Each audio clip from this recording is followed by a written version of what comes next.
A perfect card a week ago and a confusing card. Ailin versus Craig. For Craig Ailin, we got a lot to talk about. You're going to want to keep it locked in with Fight Night Picks. We always say, let's get into it. And just like that, we are back and we are getting excited for UFC Fight Night. Ailin versus Craig. As always, one half of your hosting duo, Matt, at Craig Ailin FNP. And that's where it gets confusing. This is just like back when I was in high school and with all my baseball buddies, they thought it was the funniest thing in the world. I was just about to ask that a 2021 World Series champion, a 2013 All-Star, and by 2016 he was out of the league. Yes, that's first baseman Ailin Craig. They all thought that was the funniest thing. And David Makem probably never thought he would get a shout out on this channel, but he's getting one right now. He carried that joke for years. But Matt, when we do have a look at this card, I mean, overall 14 total fights. There's 4 ranked fighters. There's 17 Dana White's Contender Series veterans. As I said, you went the perfect 12-0 last weekend. You get to carry the trophy around with you for a week. I know you're feeling good about that one, but it was a great card to watch, though. Aside from the picks, that was one of the better UFC cards we've had in recent memory. It was, and I'm glad that you said that because we have 2 titles. I mean, you kind of consider changing hands, but Tom Aspinall gets the belt. Oh my goodness. Interim champion. He takes the biggest shots from Sergey Pavlovich. He lands them back. And then, of course, Alex Pereira beating Yuri Prochazka. Was it an early stoppage? It doesn't matter. Yuri said he was out. It was a great fight. That's what you're going to say when you're a true samurai you're warrior. Not, but when we look at this card, 14 total fights and everything that I had said before, I teased it a little bit to end last week. I said, I've got an opener for the ages. So people in New Brunswick, people in our town of Fredericton, New Brunswick, I think they're going to appreciate this. Back in 2016, our census for the city, just the city, 59,405 people. Matt, this card is just like the city of Fredericton. You might say, why? I don't know even know where Fredericton is. River going through the middle of it. We're an hour east of Maine. We're 3 hours where we're at right now, south of Quebec, if we're talking in reference to where the Maritimes are, where Fredericton, New Brunswick is. Matt, on the north side of Fredericton, you have New England Pizza, Tony Pepperoni, Giselle's, Domino's, Papa John's. Today. Pizza Twice, Pizza Hut, Greco, Pizza Delight, Pepper Creek Pizza, Pizza, Little Caesars, and Fatty's Pizza. It's a saturated market, some might say. F***ing right. There's f***ing 13 f***ing pizza joints on the north side of Fredericton. 59,000 people in this f***ing city. And on the north side, which is the least populated side of the city, 13 pizza joints. The UFC is giving you another f***ing Apex card with 28 fighters on this card. It's absolutely just the most saturated fight card you're going to find. And I've never been mad about pizza. That because for the rest of the year, you got to fill these cards. We got 4 left. And listen, am I excited? UFC 296, retirement countdown timer. But when you do look at this one overall, I know we can get excited about some of the debuting fighters, some of the fighters who it's their second time out. If you consider that, fighters with 1 or less UFC fights on their belt, the Aaron Rodgers, there's 9 of them on this card. So it very much is a saturated, we're throwing everything we got in terms of numbers at this one. It might not be the greatest card ever, but there's still some fights on here that I'm excited for, at least in terms of I think they're going to be exciting fights when they happen. Again, you might not project the highest ceiling on either fighter, but the matchup of those 2 guys against each other, I think will result in a fun fight. Like, Christian Duncan is in an absolutely insane fight this weekend. I know you're excited for it. I know I am. Like, there are some matchups on this card that you can easily get excited for. There are some matchups you can get excited for. Again, Cesar Almeida going to be making that UFC debut against Christian Leroy Duncan.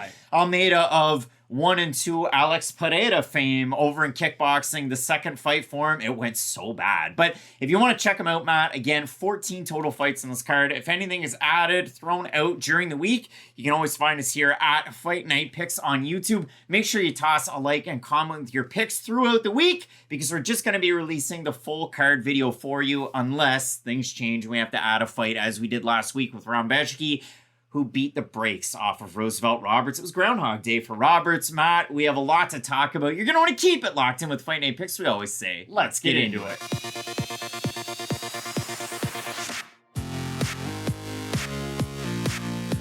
From squaring off against the King of Lions to now the Lion, Jekah Saragih looking to do his best Jungle Book out this one. And go Scar. Jekah Saragih out of Indonesia looking for that first UFC win. He's going to be taking on the Lion, Lucas Alexander, a guy who represents Fusion XL. One of the bigger gyms that's out there. I mean, you see him over there with Philly Fresh, Phil Rowe, and of course, the greatest. I mean, Lyoto Machida training there as well. Rodolfo Vieira. But for Lucas Alexander, got his first UFC win his last time out. The retiring Steven Ocho Peterson. Where were you when Steven Peterson announced retirement? I was sitting in this office watching that fight. Peterson complained to his corner between rounds that he'd broken one of his hands. Lucas Alexander ends up dropping him as the fight goes along. It was a great win for Alexander, who's shown a big progression since we saw him on the regional scene. Alexander fought a paltry level of competition on his way up. He got a win over 8-5 Jacob Kilburn. He was just kicking to the breadbasket, and finally Jacob did bring his hand down, broke his arm in trying to block one of those kicks. Alexander in the first Anthony Pettis FC main event in that one. He gets a short notice call against, listen, Spider-Man meme, we do it all the time because there's so many fighters in the UFC, but he gets that short notice call on a week's notice to take on Joanderson. Brito does not win that fight. Nobody expected him to. And Alexander gets the win there against Ocho Peterson. So now he gets to move it forward to take on Saragih. And when you look at a guy like Lucas Alexander, he does have a little bit of jiu-jitsu in his back pocket. His takedown defense isn't all that good, but he is a Muay Thai artist. He's just got a really weird stance for a Muay Thai artist, going back and watching his fights today to get ready for this one. And that's the weird thing about Alexander. He's a fighter who, when you bring up the kicks, his kicks are phenomenal. All three levels. Exactly. He throws an insane variety, can do it from both sides, all three levels, like you mentioned. And the thing that I do like about Alexander is I seem to rag on Dan Hooker every time I bring up this point. And you know what I'm going to say. We see a lot of guys who kick heavy in the first round, right? But as their cardio dwindles, they aren't as kick heavy as the fight continues.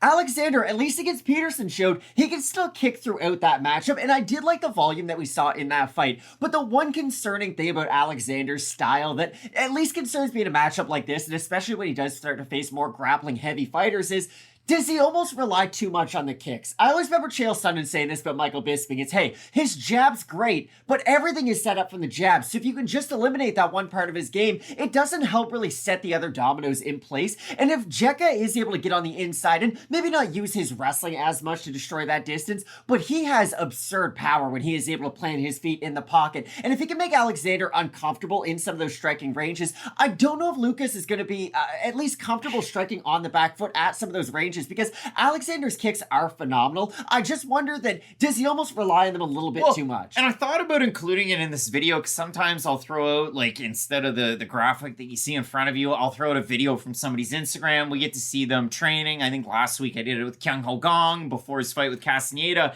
And I thought about Lucas Alexander throwing one in because this just made me think of it. You watch him striking and he's working his boxing with his coach, but his legs are really wide apart. He kind of keeps his head tucked back. It's a lot of arm punches in combination. You saw it in short succession. Left hook, right hook, Steven Peterson, sack of potatoes. And again, all three judges, 30-27. Did the broken hand play into it? I'm sure that it did.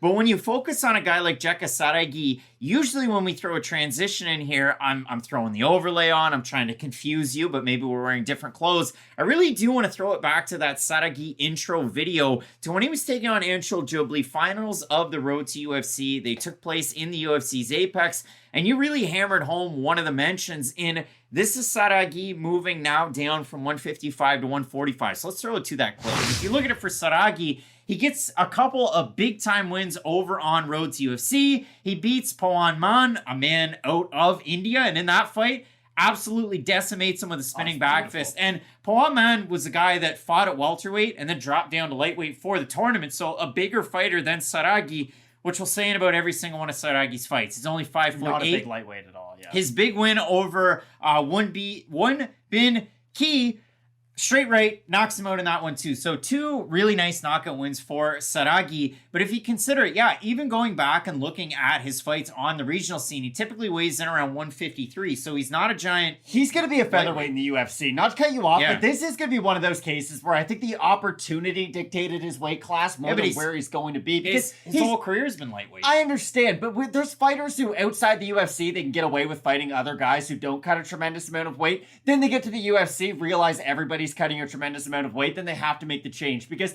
Saragih isn't built like a Michael Chandler. Like, Chandler's a guy who's about 5'8", 5'9", you know, not going to tower over a lot of lightweights. But you look at him and you understand how he fits into the division. Very stocky figure. Saragih is going to run into those issues with the physicality of some of those other lightweight contenders. But if you consider for Jekah Saragih representing Indonesia, even before the fight that he had against Poan Man, he lost 2 family members. Like, they just passed away very quickly. Before that one, his fight against Won Bin Ki, he looked really good in that one. He gets that knockout win. So I love the power that he has. Obviously, we know that only one of his 15 fights has gone to decision. That was a fight earlier on in 2022. He hasn't lost a fight since 2020. He didn't fight the greatest level of competition on the regional scene either. But what I've seen out of both of these guys and what I've seen out of a guy, the former One Pride MMA lightweight champion, and that is Jekah Saragih, I'd say his wildness can definitely translate in a fight like this, and it's obviously won him all of these fights because he is so well-rounded, and again, he is at a height disadvantage in the majority of his fights, being the size that he is, but he can usually overcome that by having the power that he has, mixing up his strikes to all 3 levels, and then really kind of blending in his own grappling. And in a fight like this, I could see him having success there. So yeah, Saragih being one of those kind of 151 to 153 type of lightweights. Now we see him moving down to 145. So he's not really going to look like the guy in that picture, but he will look like a guy that's going to give up height and reach, especially in this division as well. Alexander's a big guy for 155. Saragih should hopefully kind of mold himself well into this division. And if I could make a comparison, Jekah Saragih, he's got way better Muay Thai just purely than a guy like Jeremy Stephens. He's a lot more creative than Jeremy Stephens, but he throws a ton of power when he's in tight. He's got a big right hand. But again, Saragih's one of those guys, spinning wheel kick. He saw the spinning back fist knockout that he had when he was competing with Road to UFC. And if you go back and watch him fight when he was at the One Pride MMA championships, where he was almost like a Mateo Sharambeski. Every fight seemed to be a title fight, and he was beating a lot of scrubs on the way up. But Saragih somehow ends up with this UFC short notice call. I mean, Saragih was supposed to be fighting Jesse Butler this weekend. Lucas Alexander was supposed to take a fight, not this weekend, but it was last weekend. Alexander was supposed to take on David Onama. So that would have been a fun fight. It's an odd switch up because for Saragih against Jesse Butler, I think Saragih would have won that fight. Unfortunately, I don't think the highest of Jesse Butler. For Lucas Alexander against David Onama, I don't know. I think Onama probably would have won that fight, but I think it would have been really good one. Really competitive. So again, you go down through this one. Saragih now training out of the States, not out of Indonesia, training at MMA Fight Academy in California, where there's a lot of Cage Warriors fighters that train there for the Cage Warriors USA fights. And his manager's Graham Boylan, but he never fought with Cage Warriors. So it's a really weird dynamic for Jekah Saragih coming into this match. You kind of alluded to it, but the one thing that really worries me about Jekah, especially when he fights guys who are more pinpoint strikers, is those big actions do leave him open for guys to land clean counter shots down the middle. And yes, the power shots are great when they do land. He's got a good chin. He does have a good chin, but how do we know that? He gets hit a lot in some of these matchups. So again, it does come down to some of the bigger actions of Jekah. And if Alexander can keep some of that range with the kicks, because I do think Alexander's probably the more likely to get a decision win in here. If he can use the kicks to at least halt the movement of Saragih and not let him land some of those power shots, I don't know how important wrestling is going to be for either guy in this matchup, to be honest. I do expect both guys to probably compete on the feet more than anything, but I do think range is going to be the most important thing completely. Whoever's close, if Jekah can get close, he's probably going to be winning a lot of those moments because his power is something you do have to watch for, and I do think it's going to make you fight in a different way once you get touched up. That right hand against Won Bin Ki, like, oh my gosh, it sounded like a baseball bat. And if you look at it for Saragih, he was a national champion in Wushu Sanda in his native Indonesia. You can see that with a lot of the spins. It kind of reminds me you a little bit, to a lesser extent, of Muslim Salikov. And with Lucas Alexander, this is a guy that on his UFC bio, they say had roughly 100 kickboxing and Muay Thai fights as an amateur, and he was 4-1 as a pro kickboxer. Maybe he looked up to Cesar Almeida, who's also on this card. Matt, when it does come down to it, I mean, Saragih was favored to beat Jubli. He got just rope burned on the ground. I mean, mat burned, if you will. Saragih loses that matchup. We have a look at the topology votes in this one. Surprise test there to you. I'm going to say over under 67.5% for the man who has UFC win, Lucas Alexander. I think they're going to be over. I think they're going to be over. They're way over. Not that high. 100 total votes on the nose. 83% going with Alexander. 64% by decision for the 17% that have Saragih. 47% by knockout. I thought Saragih was going to beat Jubilee with the striking. Mike Breeden could do it, so apparently anyone could do it. But Matt, who's the pick in this matchup here? I do like Alexander in this matchup. Again, I think beating Ocho, even though he didn't announce his retirement after that fight, that's still a decent win. Before that fight, he said he was going to retire. But that's still a good win to have on your resume, right? Like, that's a very durable fighter who, like you had mentioned, broke his hand in the fight and still was able to fight through that and a knockdown. So I do like Alexander for the lasting power. But again, I just worry about the kicking range. And if you can eliminate that, does it ruin a lot of the other parts of his game? It's something I'm going to be watching for. Well, and I said in my notes, like I have it, gobs of power for Jekah Saragih, and you see it in these fights. He's one of the more exciting guys that you're going to watch out there. I like the 4 of 4 takedowns defended against Ocho Peterson for Lucas Alexander. Can't really say the same thing about poor Chase Hooper, who's up at the top of this card when he was taking on Peterson, but Alexander kept a good pace through 3 rounds. I continued to learn. Alexander's one of those fighters. It seems like now every week I say this. Wasn't sold on this guy coming into the UFC, but that last fight, I guess the recency bias of it all, it's got me on him in this matchup. So both of us, your baby thinks people can't change. Going with Lucas Alexander, Ciccolini's Chicken Spaghetti, Matt. A big-time matchup. We have 14 total fights on this card, and you can only find them here in the full card videos. Keep it locked in with Fight Night Picks. We always say, let's get into it.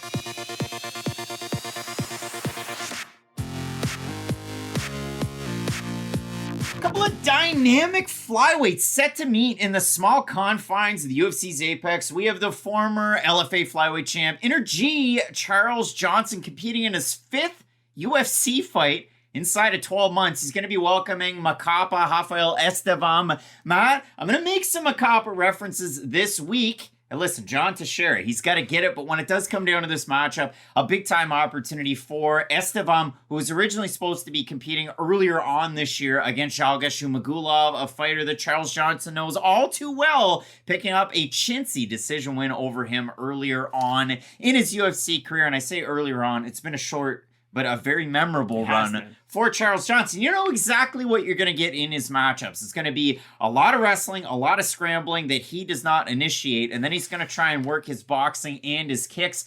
And that was the funny thing about Johnson coming into the UFC. Everybody said this guy's a boxer, and then you look and he was 1-5-4 as a pro boxer, but ultimately it has played out. In 2019, he earns a Tiger Muay Thai scholarship. He's there the same year that Mike Davis, yes, Beast Boy, earned a scholarship from the renowned gym. And so for Charles Johnson, listen, student of the game. I think that's what we have to say, right? This is a guy that he's out of St. Louis, Missouri. He wrestled when he was, didn't wrestle when he was in college, steeplechase when he was in college, and he did that to great effect. If every fight was a 5-round fight, Charles Johnson would win them. Listen, he's like an old school gladiator. All 5 of his losses are by decision, and all 5 of those decision losses were not in title fights. They're all in 3-round fights. I think gladiators went to the death quite famously, not to the decision, but okay. Exactly. Charles Johnson would just fight until you tuck her out, and then that's it. Charles Johnson's a winner. But if you do look at it for Johnson, since his last loss, a really long layoff, he went over to Europe. He trained with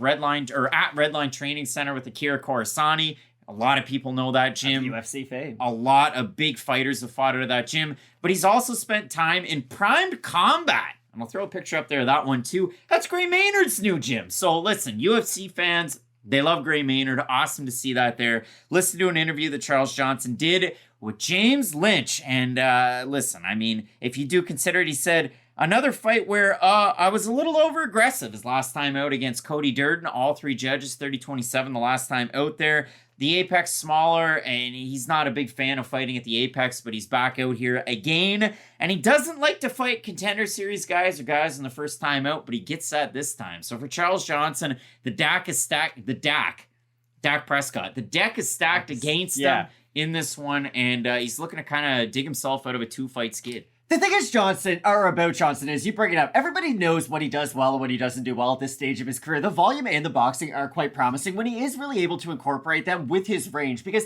he's one of those fighters who, when he does use his body type to his advantage, he can be a phenomenal fighter with that. It's almost in that Neil Magny type of frame, right? It's when I do use my range, I'm a difficult guy to beat, but the wrestling, not even the wrestling defense, just the wrestling can really disrupt his own offense, and that's what I always worry about with Charles Johnson. He has good power, but not great power. He has really good volume, but if you are a wrestler that can take him down for long bouts of time and he can't land, multiple shots up against the cage to really turn the tide back in his favor, I do worry about how Johnson is going to go out there and start getting wins against people who are going to go for a lot of these takedowns. And for Estevam, is he going to go for a lot of the traditional single and double leg takedowns of some of the past opponents of Johnson? Maybe not. He is more of like upper body throws. He likes to go for trip takedowns from the clinch as well. So maybe Johnson will have more success defending those because he is such a rangy striker. But I just worry about the whole disruptiveness of Johnson's game. Even if he is able to defend the takedowns, will he be able to throw enough offense afterwards to then get back into it? We had a lot to say about Estevam earlier on this spring, and this guy,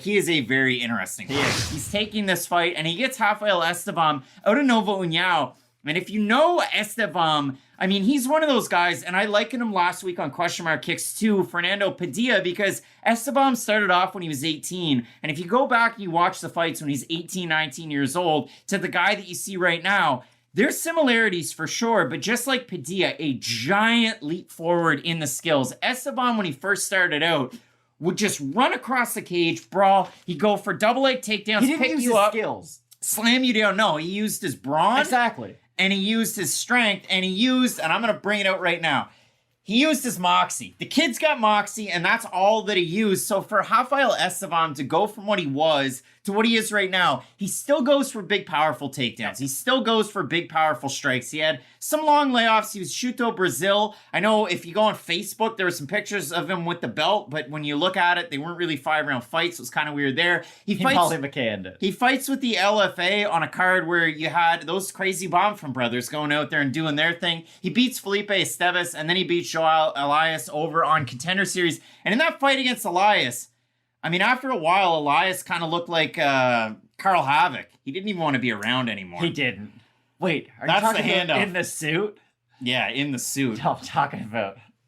Okay, here's the weird thing about Estevam, and that was what I want to talk about too. Earlier on in his career, he just relied on his athleticism, even though he is a tremendously skilled fighter. And as he was able to progress throughout his career, you are able to see the skills pop out a lot more. And like you said, does he still go for these big takedowns? Yes, he does. And I'll be interested to see how much sort of those big athletic moves are going to work. Estevam, when you do look at it, Brazilian Jiu-Jitsu black belt, trains at a Nova União, and you go over to his Instagram, and he's training with Dos Anjos. He's training with my guy, Leo Santos, who recently was retired. Also, Jose Aldo, some of the boys over there at Nova União. So the sparring's probably going to be hard. And Dede Pederneiras is going to be in his corner. And he was with the LFA. And you look at it over on Contender Series, that big win over Joao Elias. But the thing that I found interesting, I looked at it, and if you're trying to find tape on Mr. Rafael, it's either Rafael Ramos, Rafael Estevam, Rafael Esteban, or Rafael Macapa. And I thought, Macapa. So I looked it up. There's only 2 Macapas that have ever fought in the UFC. Rafael Macapa, and the other one because he only goes by the nickname, John Teixeira, John Macapa.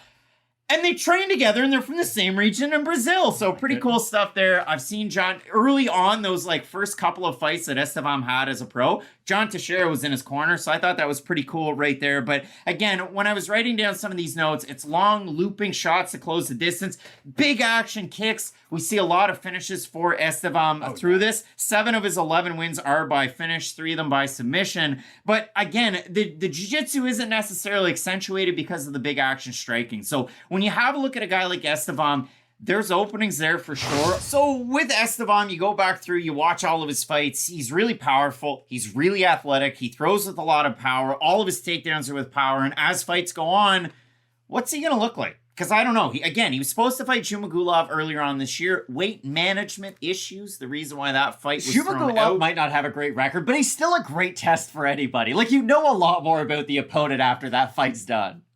Jekah Zhumagulov gets around. But when it does come down to this matchup, Matt, for Charles Johnson, he's never lost to a guy like Rafael Estevam. I think True. that was my biggest takeaway when I was going back and watching the Johnson fights, going back and watching the Estevam fights. You look at Johnson in the UFC, couple of debuts, Machado, Johnson. Machado wins out with grappling. You look at, again, another loss that's out there and you consider it Ode Osborne, split decision loss. It was a close fight. Johnson dealing with the aftermath, the remnants of a broken hand. He had a sinus infection earlier on this year that really did hamper him. It was a close fight. Majority had scored that one for Osborne. And then the fight against Cody Durden, he just wasn't able to get going whatsoever. So eager to see what we get out of Johnson. And I got to give shouts where they're due. It was Calf Kick Sports was the interview that I had listened to. Johnson getting ready for this one, talking about the birth of his first child. Daughter, excited about that stuff, and getting ready for this one at a few different gyms. So for Johnson, comes into this one on a 2-fight skid. Estevam undefeated, and we'll talk about Estevam in the Cesar Almeida fight. But you didn't think there was going to be a connection there, but there is.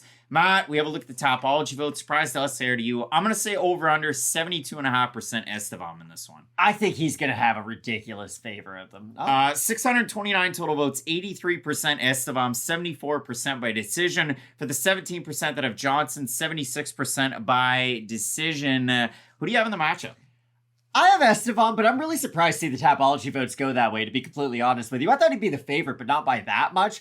I do think he's just going to be able to disrupt some of that rhythm of Johnson. We saw Durden do that to great effect. Now, I don't think Estevam's as good of a pure wrestler as Durden. He, again, like I said, is more traditional versus trip takedowns, but Estevam, and you bring it up, everything he does, he really does put all of his power into it. So I'm concerned about him as the fight goes on, but I'm going to pick him in this one. Estevam opened a plus 110. He's a minus 120 right now, so the odds have shifted towards Estevam. I like Charles Johnson in this fight. I think, again, the steadiness is just going to keep him in the minds of the judges. But again, big moments from a guy like Estevam, especially with some of his really big shots. If he's able to go out there and just push a pace against Charles Johnson. Johnson's good at striking off the back foot. He's good at striking side to side when he's moving away, but that really doesn't leave a good memory in the minds of the judges. So we are split on this one. I'm going with Charles Johnson here, Matt. You're going with Rafael Estevam in the UFC debut. Really eager to see what the fans saw when they watched the tape on this one. So let us know what you have down below in the comments section. Some big time fights on this card. The next one, a clash of styles. Nikolas Motta taking on Trey Ogden. You're going to want to keep it locked in with Fight Night Picks. We always say, let's get into it.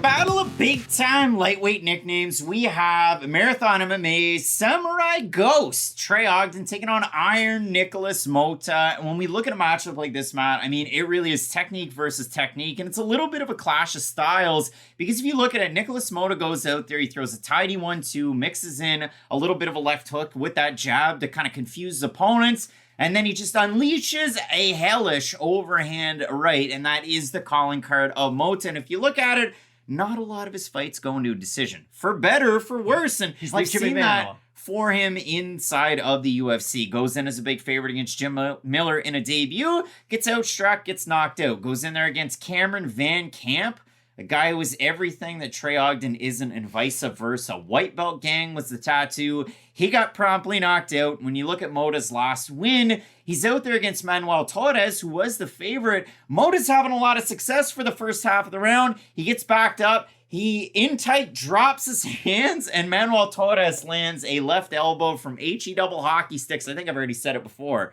but if I haven't, we'll go with that reference. Motta drops, he's slumped over, he eats one hammer fist for his trouble, and that's it. So Motta now gets to take on Trey Ogden, and I had mentioned earlier, and there's a reason why I made the mistake. I listened to a lot of interviews for this fight card, and I watched a lot of fight tapes. Something that you have to do when a lot of fighters are new, and there's 14 GD fights. But when it comes to Trey Ogden, he did an interview with Combat Sports UK and James Lynch. And I thought before I even watched the interview, I wrote here and I put a bunch of stars next to it. Feels like loser goes home here. Both are 1-2 in the UFC, and they're going into their fourth fight. First thing Trey Ogden talks about, this is the last fight on my UFC contract. He also said, and I quote, that, well, James Lynch says they both have the same management company, which raises a bit of an eyebrow. And Trey Ogden says they said Nikolas said he needs more time because of his last fight, like the concussions or whatever.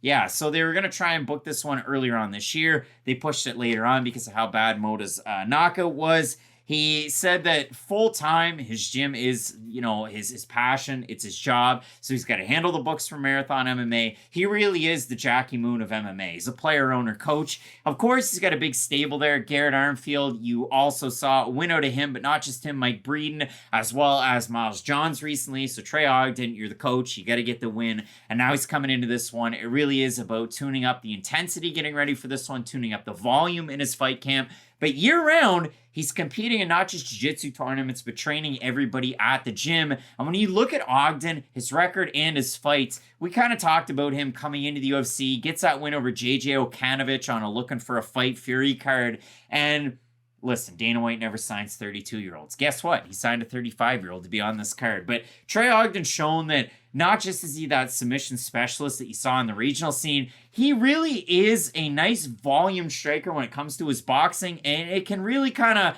act like a bit of a turning back of the timepiece. You can't do that with an Apple Watch, but turn back the timepiece like we saw against Daniel Zellhuber, but on the flip side, couldn't do it at all his last time out against Ignacio Bahamondes. And that's the thing about Ogden. I always, in my mind's eye, it was, hey, he is much more grapple first over strike. And I still think he's more directed towards that, right? The striking helps open up the grappling, but that's the best version of Ogden. It's when he is able to use the jab, throw in combination a bit, and be in his opponent's face. But this is a weird fight for that, because if he is comfortable to stand in the pocket and walk into the punches of Motta, it might be a really early night for him, but the strange thing that I do have with this fight is the striking defense of Motta is just something that's always concerned me. And it's one of those aim big, miss big kind of styles. And if Ogden is able to use his forward pressure to eliminate some of that space, it's not going to give Motta the space to really lunge forward and use that shot to the fullest of its extensions. And if Ogden is able to get down, get on top, and really start to wear down on Nikolas Motta as this fight continues, it's just going to sap that power bar even more. I'm rarely this one-sided early on in one of these videos, but you guys can probably tell where I'm going with this. It's an odd fight because I think Motta's really going to have to use his timing well and catch him at very specific ranges. It's that fine Goldilocks zone, right? Can't be too far away, can't be too close in. He's got to really be able to time Ogden and decipher when is he going to go for that takedown and when is he striking to strike. Because I think when Ogden's striking to strike, his volume's good, but he will stay in that pocket for an extra second. And if Motta can hit him, especially consistently, I'm not sure if Ogden's going to be as willing of a participant in some of those striking exchanges. And Ogden's a little strange too, because as good as the volume is, like, we're just throwing basic boxing the last fight too. Combinations, and I don't mean it as a negative, but Ogden stands really straight, really tall, and really keeps his hands high. His jab's nice though. And he does have a speedy jab, but if you do consider it in a fight like this, Motta, the other big action that he will throw, it's that big head kick. And you saw that against Glyco França, who ended up winning the season of The Ultimate Fighter. Motta lands it, Motta drops França, and then França submits him. And if you go back and you watch Motta's fights on the come up, he can dust guys, but at the same time, his striking defense leaves a lot to be desired. And he's one of those big load up type of guys to where there's a lot of wasted movement almost, to where he's got to try and time things. And if you can time Motta on the half beat, Jim Miller did it. Manuel Torres was able to do it. A lot of these higher level strikers can do it. Overall, in this one, though, again, Ogden 1-1 at the UFC's Apex. Nikolas Motta, Contender Series UFC, 2-2 at the Apex. Motta looking for his first win since Van Camp. Before that, a Joseph Lowry win for Trey Ogden, his last win a little over a year ago against Daniel Zellhuber. But I mean, overall, again, Nikolas Motta is one of those guys. He can struggle a little bit on the mat. It's a little weird because, I mean, he was in the corner of Cesar Almeida, who's on this card. So you saw that on Contender Series not that long ago. But Motta used to be a guy that repped Nova União when he was on the season of The Ultimate Fighter, when he was early on in his career, moved things to Vegas. He's been out of Extreme Tour for a really long time. Whereas Trey Ogden, again, it used to be that branch of glory. Now it is full-on Marathon MMA. We have a look at this matchup, Matt. I mean, I don't know where the odds are going to be in this one. Motta is slightly favored. Open -150, still about there. Look at the Topology votes. Surprise to us, they are to you. I'm going to say over-under. I know Motta's favored, but I feel like it's going to be 60% over-under Trey Ogden. I'll say over. I'm going to say over. It's slightly over, so 657 total votes. 64% have Ogden win, 80% by decision. For the 36% that have Motta, 55% by decision. Only 36% have him to win by knockout. For Trey Ogden, 16-6. Out of those 6 losses, he's lost 3 by submission and 3 by decision. So he's never been knocked out. That's how Nikolas Motta gets wins. Gets paid, Matt, the label that pays me. But when you do look at this one, I mean, It might seem weird because we always get surprised when the fan vote is totally different than what the odds are, but I didn't set it up that way and it didn't surprise me at all. No, and I kind of agree with them. That's the thing. I Yeah. just think the lasting power of Ogden is going to be really important in this matchup, and especially if the takedown's available, right? On the feet, I think he can match some of what Motta does. I'm going to be worried the whole entire time if he gets knocked out, but I do think he can match some of what Motta does on the feet. But on the mat, I do think there's quite a separation, especially if Ogden's able to get that top spot. So I do like Trey Ogden in this matchup as the slight underdog. I like Ogden too. When I was getting ready for this one, it felt very much like a Louis Smolka fight. The butthole, it's going to be puckered. I said it really weird, but it will be because of the power that Motta has. But as the first round goes into the second round, you kind of lessen it a little bit more. So I'm eager to see what we get out of Trey Ogden in this one. I picked him to beat Ignacio Bahamondes the last time out. He got completely outclassed, so I'm eager for this one. Let us know down below in the comments section who you have. Both of us going with the Samurai Ghost in the matchup. Ooh. Matt, there's 14 fights in this card. There's a lot to talk about. You're going to want to keep it locked in with Fight Night Picks, we always say. Let's get into it.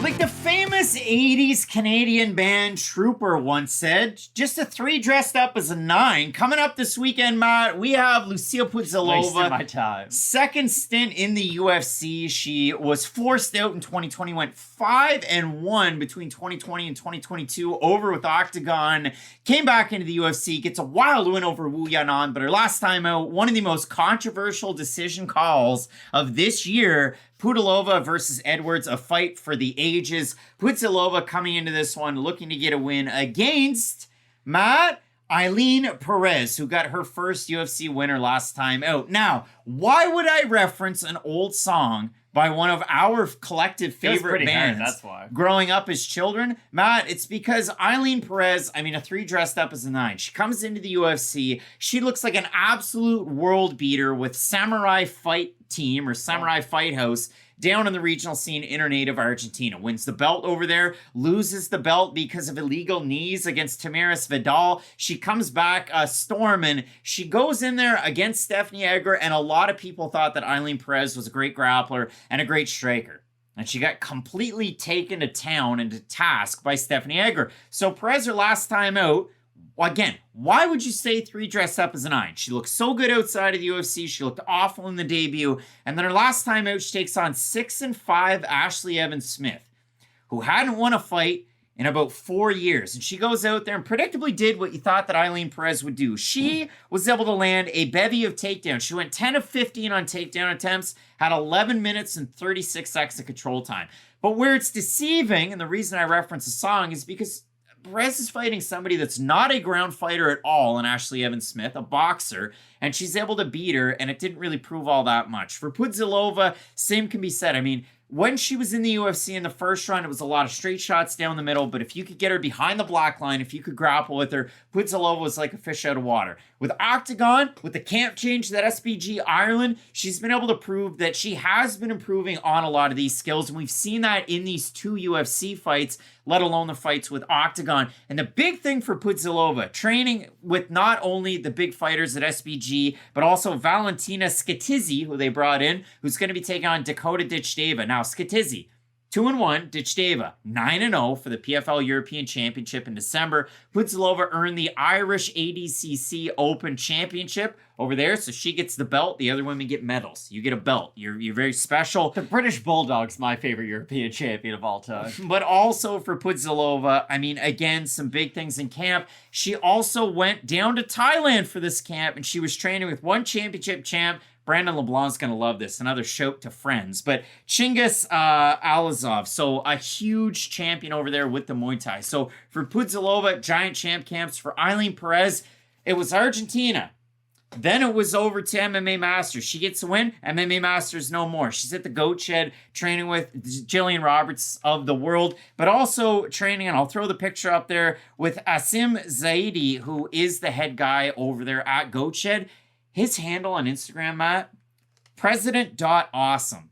Change it. Please change it. That's such a I made my gamer tag when I was in grade 6 and I still have an Xbox. President.awesome. Ailin Perez out of a new gym for this one. I like it Pudilova a little bit to a Marcia Casey, right? And I feel like that's maybe not exactly with the power and everything, but you do get where I'm going. It was very strike heavy at first, but we have seen the evolution in their game to where they are rounding out the other aspects. Now, with Lucie Pudilova, like the 2004 stable that included Dave Bautista, Randy Orton, Ric Flair, and Triple H, evolution is a mystery, and that's kind of a bit about Lucie Pudilova. And it has been, but the one part about her game that I don't think she has either a lot of offense from, and even defensively we have seen her struggle, has been flat on her back. She can get held down and out-muscled in some of those positions, and I understand what you're saying about how Ailin Perez, it might be one of those buy-high situations because of how good she looked her last time out, but I do still think that those offensive takedowns are something she could take from the last fight and have success with them in this matchup. I do think Pudilova is probably going to have the higher volume in this matchup, especially if they're able to be on the feet. And I can't believe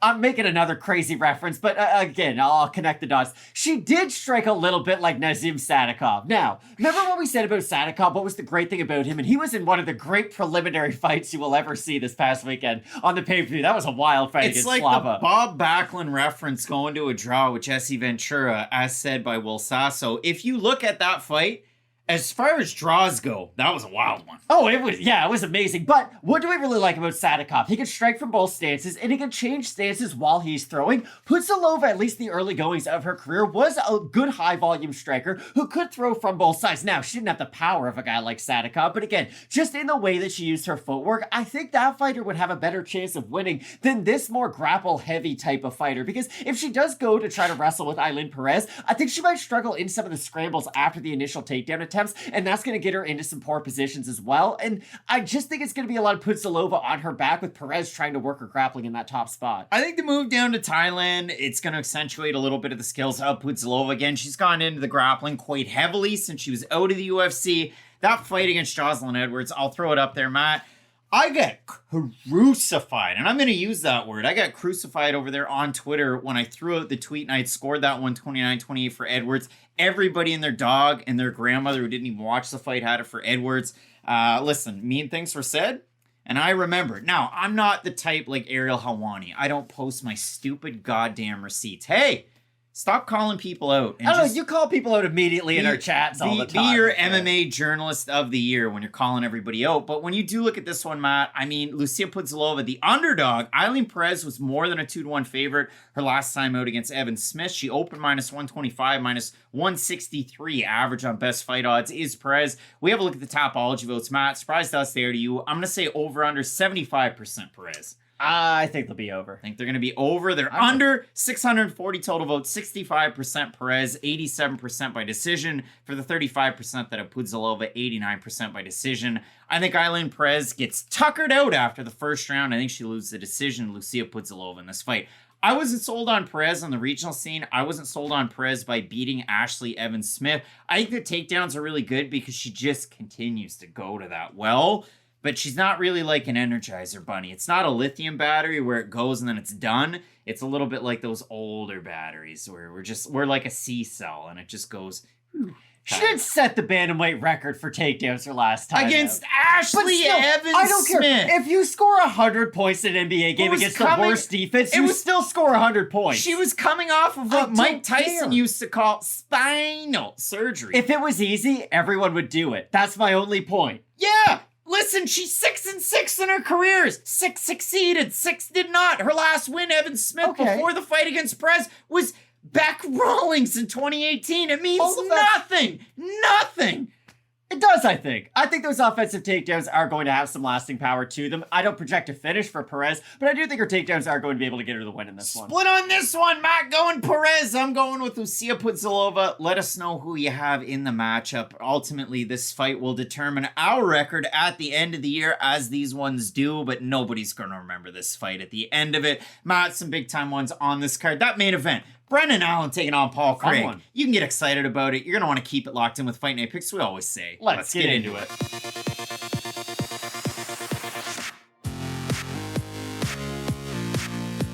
A heavyweight fight you didn't know that you needed, pitting two top prospects against one another. We have the Brazilian-Canadian Bigfoot Caio Machado making his long-awaited UFC debut to take on England's undefeated rising star Mick Parkin, a member of the champ camp with Tom Aspinall and Phil DeFries. DeFries and Parkin both out of Sunderland, but the belt's going back to Manchester. Matt, we have a big-time fight in the heavyweight division this weekend, and why am I so excited about this? Because if you'll remember, back in January of 2022, Matt, we did a video about the next UFC superstar to be signed. You picked Rafael Stotts. He had a belt in Bellator, and it hasn't happened yet. But my off-the-wall pick was Caio Machado, who at that time was 6-1-1. He's won 2 fights since. He competed on Dana White's Contender Series this past summer. He was due in 2022. Couldn't make it due to visa issues. But we had a lot to say about Caio Machado, and a young puppy Chuck made an appearance in this video. He's much bigger now. Matt, let's throw it on over to that video introducing Caio Machado. How about Canada? So I went looking for Canadian prospects, which is very, very difficult. I mean, think of Canadians that have come through lately. Hakeem Dawodu. There's also Charles Jourdain. But apart from a very few select amount of fighters, it's hard to find Canadians out there that are doing it. Insert Caio Machado. And if you look at him, 6-1-1, that's a pretty good record. Not a lot of fights, you know, if we're really being honest with it. It's only 8. But then I look at everything that this guy's done.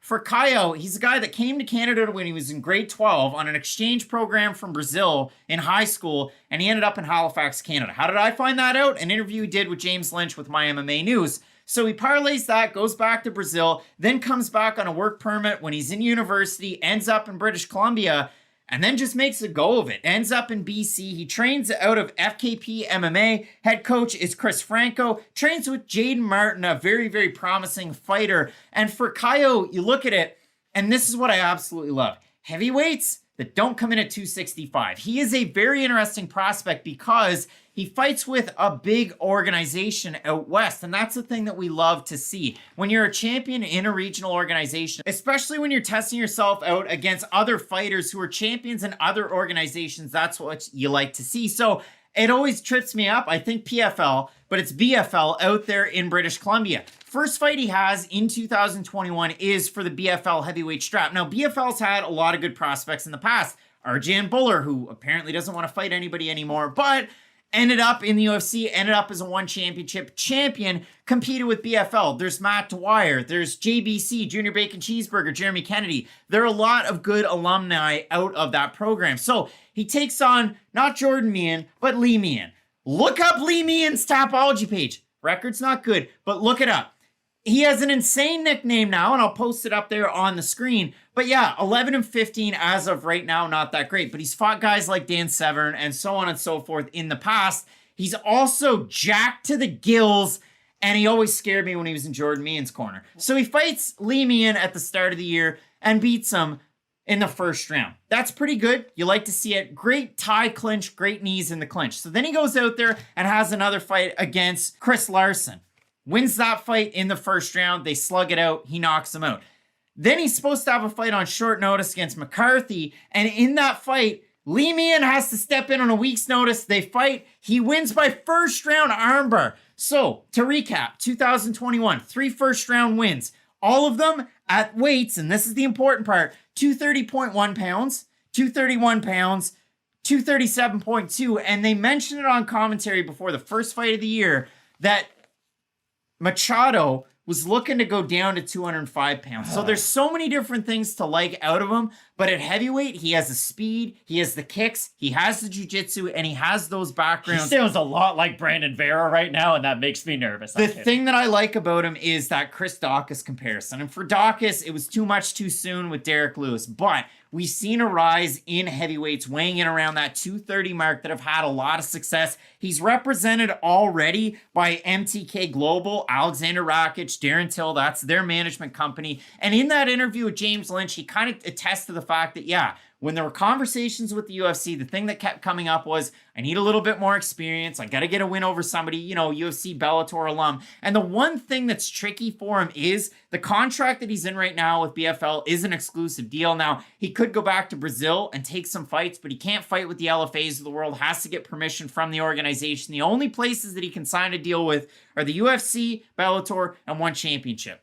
Matt, I expect for Caio Machado to end up at least in Dana White's Contender Series this year, and if he wins, end up in the UFC. If he doesn't end up with a short notice call in the UFC already, because I think he's one of those talents that not a lot of people are focusing on enough. Canada needs MMA representation. You get the Brazilian and Canadian flag there, like Lupita Godinez with the Mexican and Canadian flags out there, and we are getting excited about more West Coast talent in Canada. I think it's a great choice. I just don't know why more heavyweights don't think to be a little bit lighter. Because here's the thing. The 3 greatest heavyweights of all time, and you can't argue this with me, are Fedor Emelianenko, Cain Velasquez, Stipe Miocic. What do those 3 guys all have in common?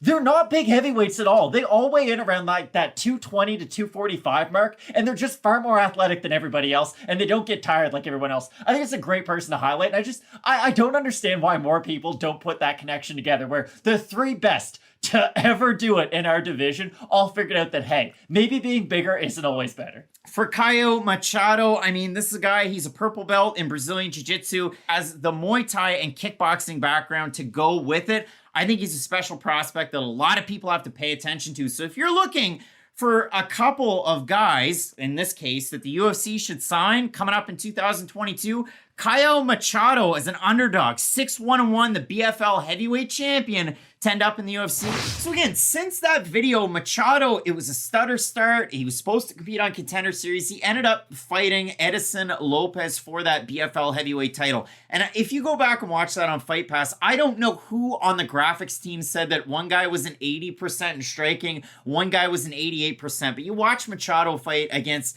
Edson, and Edison A was just off a knockout loss in the first round against Braxton Smith, where he got torched. He was so much taller than Smith. Shout out Braxton. That testosterone was a little bit too high for the UFC's liking. And if you lose to Parker Porter like that, it's happy trails for Braxton. But Lopez looked awful in that fight against Smith. Lopez against Machado also looked awful. And listen, I mean, it's a lot of grappling. It's a lot of clinch work, which is just about every Caio Machado fight. And I left that one going, okay, Machado looked pretty good, but he beat a 44-year-old that looked 44. And listen, off of the takedown attempt, the reversal, they both get up. Machado springs up to his feet. Edison pushed himself off and looks completely gassed at the end of the first round. Machado gas on a fire. He ends up getting the armbar finish in the dying seconds of the first round. So Machado ends up in Contender Series this past summer. He takes on Kevin Zaflarski, who had won 11 fights in a row since he lost his pro debut. He was supposed to compete on Contender Series the season before. It didn't happen. In that one, Zaflarski, a big favorite in the fight. Machado, the underdog. Matt, Zaflarski didn't show up in that fight. He looked awful, and he didn't look like himself. He was like this premier knockout artist. We had gone back and watched a lot of his fights getting ready for that, and we already knew about Machado. Machado just went out there, head way back, throwing his big-time shots. There was a lot of clinch work, a lot of movement in the clinch. Ultimately, Machado wins, and I was impressed of how good he looked through 3 rounds. I thought that was a good thing to have, especially coming into the UFC. For sure. But I was also incredibly surprised that Dana White decided to sign Caio Machado off of that episode. Now, that was of things to come because they signed everybody. You win, you lose, you draw, you get signed into the UFC off Contender Series this past year. But yeah, Dana White said, not the most exciting fight of the night. And then he had a surprise look at the end of his quote, and he said, we're going to take him too. So yeah, a lot of nice things about Machado. We spent a lot of time talking about Machado, but Matt, when it comes into this fight against Parkin, who headlined against Eduardo Neves last year in Contender Series, I was excited about Machado. I'm not excited about Machado anymore. I wasn't excited about Parkin coming into the UFC or Contender Series, and now I'm really excited about him. So it's weird for me in this fight. And that's the thing about Parkin. You can't really judge a book by its cover. He doesn't look like the most athletic guy, and he'd probably tell you he's not the most athletic guy for the division. Combined opponent record outside of Contender Series in the UFC for Mick Parkin, 18-46. This is what I like about Mick Parkin, though. When you look at what he does in the cage, you can apply those skills to any single opponent in the heavyweight division. I liken it a little bit, not specifically because Ben Rothwell is so unique with the way he can throw up those weird defensive submissions, but Mick Parkin's somebody who uses physicality, uses that forward pressure, and he does almost have that like English boxing style to him to where he will go into the clinch to really wear on his opponents at some times, and I do think it's a good tactic for Parkin to use because sometimes he can be a little bit hittable on the outside. He does throw well in combination. He has a nice uppercut. He throws good hooks too, but he can be hit because of the lack of speed. And if he is a little bit slow into some of those engagements, at least with the clinch with a guy like Machado, I think he could get hit at least in some of those in-betweens. But the problem is, if he is able to wear on Machado with his size, with his physicality, and if he is able to get off some of those boxing combinations, I just wonder about how Machado is going to get his back off the cage and create some of that distance. Because you're right, Machado can have a lot of success in that clinch spot, but this is a fight where I think at the open range, if he's able to use his footwork, he is the faster guy in this matchup. He's the much more athletic of the two, and no question about it. And he really is, he moves like a new age heavyweight, right? He's not one of these big plodding guys who just walks forward with his hands up. He does have a good pep to his step, and I think if he can use that to his advantage, it could take him at least far in this fight. And we know how good the submissions are for Caio Machado, but as bad as Parkin's level competition was on the regional scene, Lee Meehan's fighting way past when his son's been done fighting, Jordan Meehan, who fought in the UFC. Pretty crazy. So for Caio Machado, it's a bad level competition on the regional scene. The Zaflarski win is great, and you don't want to take too much away, but Zaflarski didn't look like himself in that one. And at the end of round 2, Laura Sanko and Paul Felder, but Sanko is the quotable. I think Machado needs to go out there and get a finish to get the attention of the matchmakers. Nope, you get signed with anything. So again, for Parkin, I threw the picture up there at the start.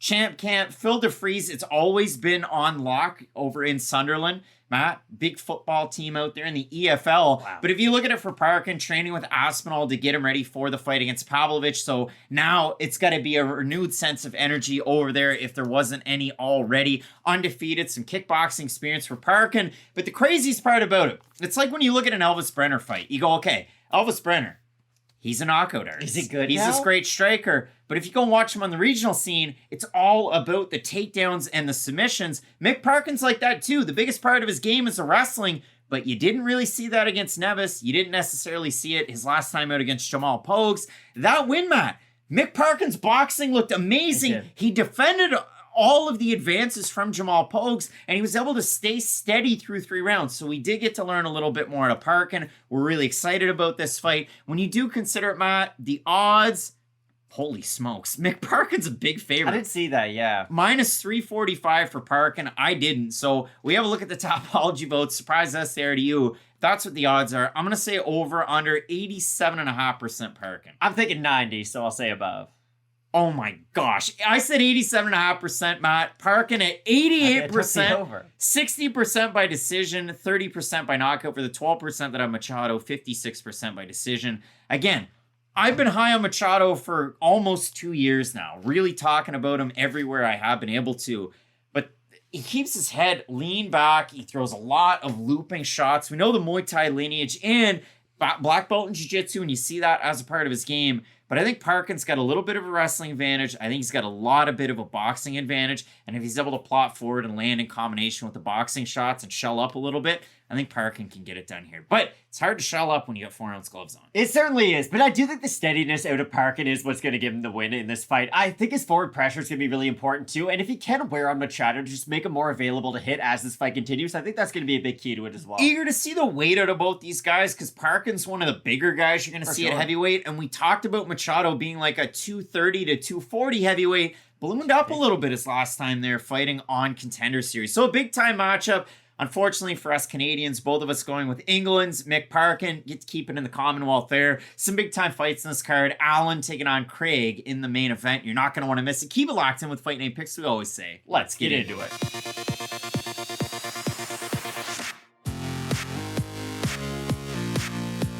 With Alex Pereira, the 2-time Glory champ, the Glory Hall of Famer, now all of a sudden after last weekend, the 2-division UFC champ at light heavyweight and middleweight. A guy that knows a little bit about him and how to beat him. We're talking about Cesar Almeida, set to make his UFC debut. Just a young 4-0 in MMA, competed on Contender Series this past summer. Week 1 along with a few different fighters on this card. Almeida turning the page and taking on the former Cage Warriors middleweight champ, CLD, Christian Leroy Duncan, one of the most dynamic strikers you're going to find out there in all of MMA. And for Christian Leroy Duncan, his last time out, he took on Armen Petrosian and looked like an absolute shell of himself against a pure Muay Thai and kickboxing artist in Armen Petrosian. So when we look at a fight like this, again, it is style meets style, because from CLD, when you watch his fights on the regional scene, we go back and we're going to talk about it till the end of time. His fight against Jadi Milan, where he struggled with the takedowns. His fights are so fun. That really was the big thing with Christian Leroy Duncan. You can never count him out.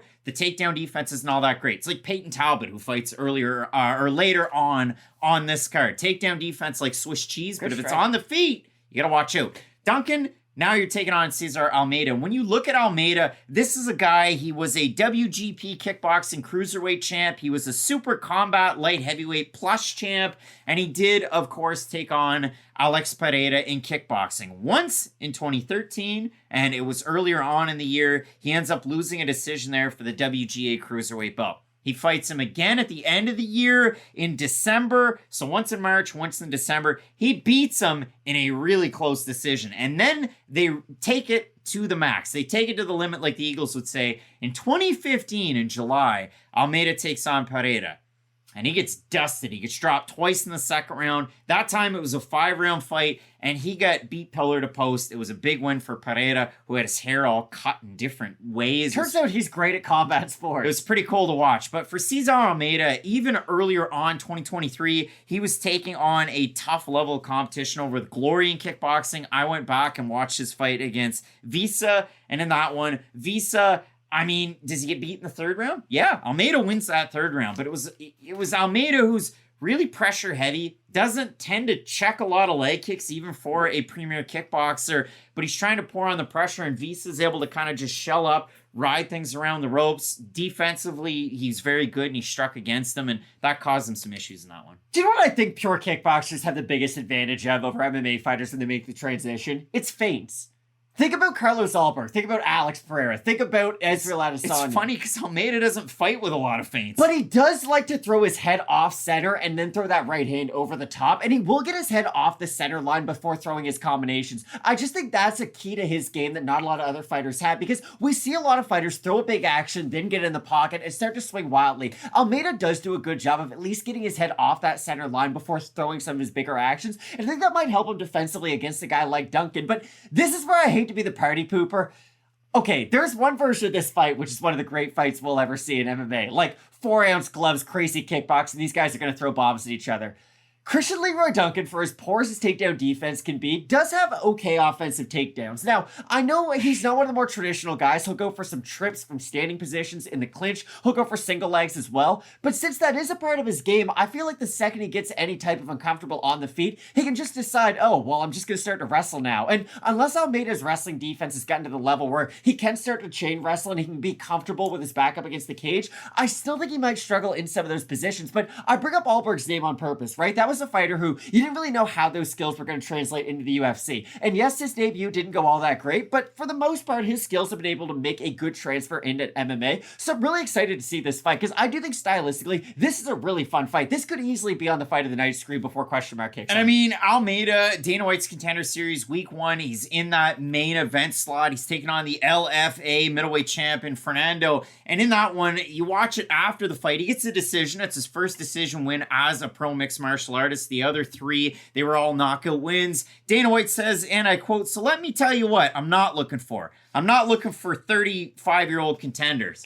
And you would have died every time Dana White said that. He says it a lot. So when we do look at it, Almeida gets a contract. Of course he does, because his striking was so good. You go back and you watch that fight where he's taking on Fernando. He's an underdog, almost at a 2-1. He's got Nikolas Motta in his corner. In the first 5 seconds, he's already defending a takedown attempt from his opponent. And where he struggled a little bit with the takedown defense, I had him winning the first round. I had him winning the second round. I actually thought his opponent, Fernando, had won the third round, but it was a pretty close bit of action where Almeida was winning with the striking, his opponent with some of the takedowns. Judge scored it 30-26, 30-27, and 29-28. But the coolest part that I saw from Almeida, I really like the inverted triangle he had in the second round where he's got him in the submission and then he's punching and then he's looking at the ref like, hey, we gonna end this fight? Like, what's going down? He almost surprised himself to be there. You can find Almeida's other fights as a pro mixed martial artist fairly readily out there on the interwebs. If you look at it for Fight Pass, he fought Shuto Brazil 100 against Danilo Souza, who was 5-29-1. Not for about a minute. He does nothing. It's a 45-second knockout win. He lands one punch. It's a right cross. He knocks out Souza. His other fight was Shuto Brazil 61. Rafael Estevam's on that card. And how did I know that? Because I'm listening, I'm going, is that Dominic Cruz commentating? Dominic Cruz commentated an Estevam fight. Oh my gosh, yes it is. The commentary was awful on that card. Awful. And there were a lot of fighters that ended up in the UFC, not just from Shuto Brazil 61, but Shuto Brazil 100. You had Jafel Filio, John Macapa getting that second shout out. You also had Hani Marks on that one as well. But if you do look at it, it's a lot of the right cross when it lands, the left hook is a jab as a left hook, the body shots that he's able to land, and he changes levels quite a bit. Again, for Almeida, what was it? 47-8-1 with an no contest as a kickboxer, 27 wins by knockout, no finished losses either. He's a very good striker. We did see a little bit of the grappling his last time out. We've seen that the takedown defense isn't all that great. And for Christian Leroy Duncan, again, can't stress enough. Very dynamic striker, a lot of spinning attacks to the body, to the head, to the legs, and kicks, flying knees. Training not just at a Range Academy, but Renegade Jiu-Jitsu with the Edwards brothers, with all the Jiu-Jitsu. You're going to see Tom Breeze out of that gym as well. It's a very well-known gym over in England. You do look at this one. I know people are going to be excited about the debuting fighter in Cesar Almeida. You have a look at the odds in this one, Matt. Almeida's the underdog. Duncan is the favorite. Duncan almost open -130 is -150 right now. We have a look at the Tapology votes. Surprised us there to you. I'm going to say over under 65% CLD. I think it'll be over. I think it's going to be over, slightly over. 705 total votes, 70% Duncan, 31% by decision, 58% by knockout. For the 30% that have Almeida, 62% by decision, 26% by knockout. You beat Alex Pereira, you can beat anybody. Can Cesar Almeida beat Christian Leroy Duncan? If you can lose to Tyson Fury by split decision and knock out Stipe in the rematch, you can beat anybody. I like Leroy Duncan in this fight, but again, it's a fight I bring up too much, only because it serves a very good purpose. It reminds me a lot of JDS versus Mark Hunt. JDS has takedowns. What does he do most of the time, though? Strike. What's the most dangerous way to fight Mark Hunt? Strike. And I do think Duncan is going to go in there and at least try to test his own striking in the early goings of this matchup, but I think at a certain point he is going to shoot for some takedowns, and I think we got the worst version of him the last time out. I think there's a much better version of him locked away in there, and I think that's what we're going to get this weekend. And of course, you didn't get to see that in the debut. Disco Todorovic gets hurt, and that's the end of it, and Duncan gets the win, so you don't get to learn anything. But for me, I do like Duncan. I think the grappling can play out, even though he's a primary striker. And Cesar Almeida, a very interesting fighter. If Almeida wins this one, just shoot him to the moon. I mean, we're Abus Magomedov levels of hype there for Cesar Almeida, a guy who's been there, he's done that, and he's beaten some pretty good competition in another sport. So both of us in this one going with England's Christian Leroy Duncan to get the win. Let us know who you have in the matchup. Let us know what you liked out of the tape study, because you can find a lot from both of these guys. We get some big fights, Matt, coming up on this card. The next one, Anheliger taking on Johnson. Ooh. A clash of styles if we've ever seen one. You're going to want to keep it locked in with Fight Night picks, we always say. Let's get into it.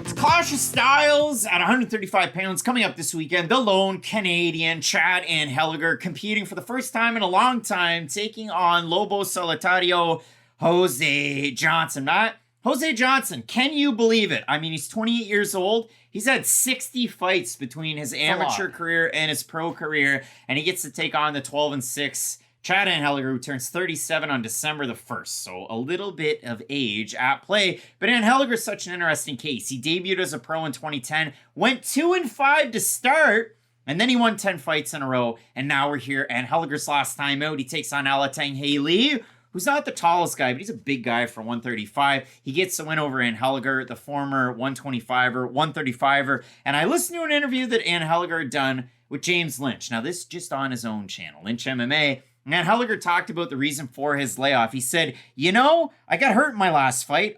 During the fight, I tore something in my shoulder. So he's been off for about a year from the Anheliger fight to now. He opened a Championships Creed, like a splinter gym. So there's another Champions Creed out there in Calgary and getting ready for this NWO Hollywood, NWO Wolfpack. Yeah, tough stuff. But if you look at it for Anheliger, I mean, he's kind of like Trey Ogden in this one now. You're a player, owner, coach, and you come into this training with the likes of a Hakeem Dawodu to get ready for a matchup with Jose Johnson. But this really is a clash of styles because I don't know, Jose Johnson's got some ride or dies out there in our comments section every single time. They're like, yeah, you guys say his takedown defense is bad, but it's actually really good. Well, on short notice, he took on the Monster. So he gets back-to-back the Monsters. You go from Damon Blackshear to Chad Anheliger. Gets twisted. Takedown defense against one Ronnie Lawrence on Contender Series. Bad. Striking good.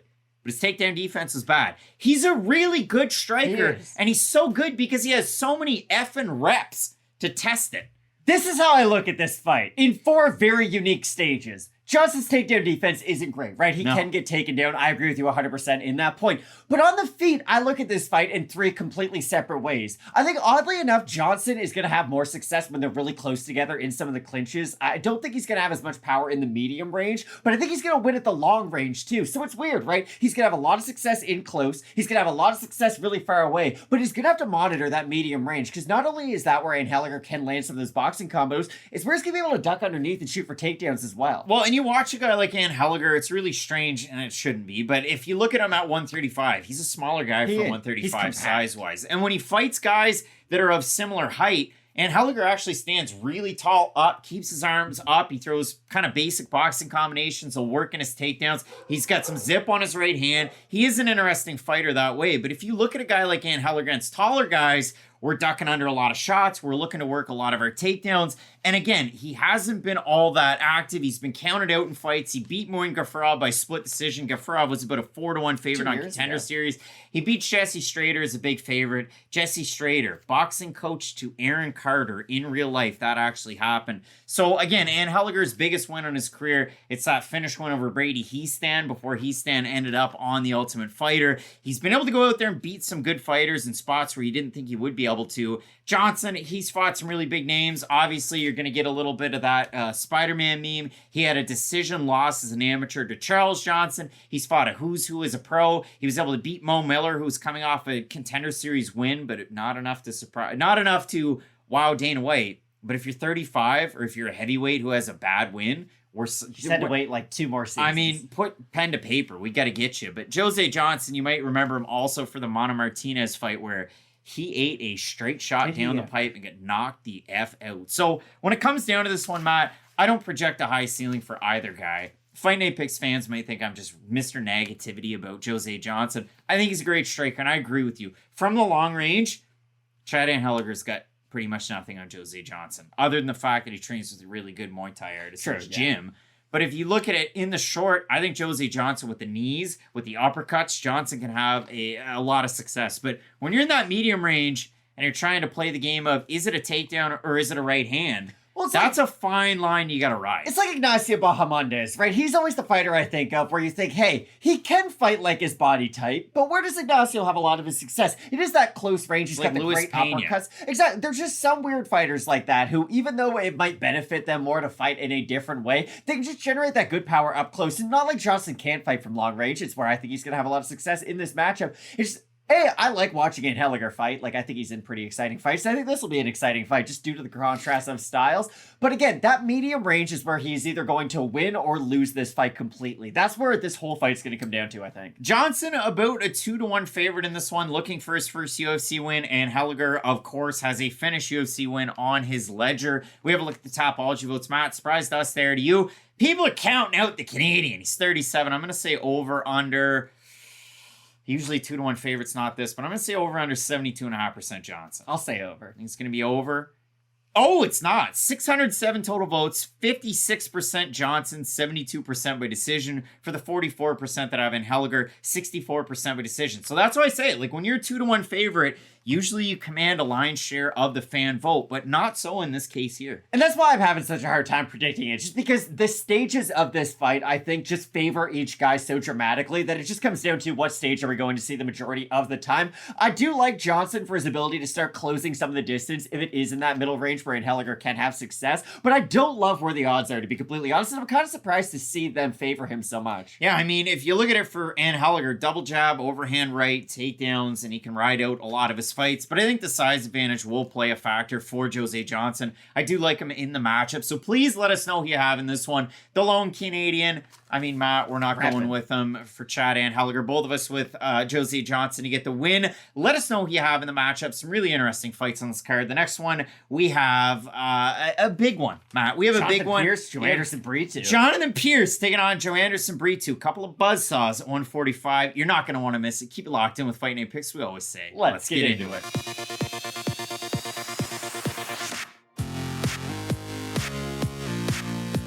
A giant matchup in the featherweight division. It's stacked, and now coming up this weekend from Vegas, you have Joanderson Tubarão Brito taking on JSP Jonathan Pearce. And Matt, we couldn't have had more differing views on fighters when they came into the UFC after their first UFC fights than maybe we could have of Joanderson Brito.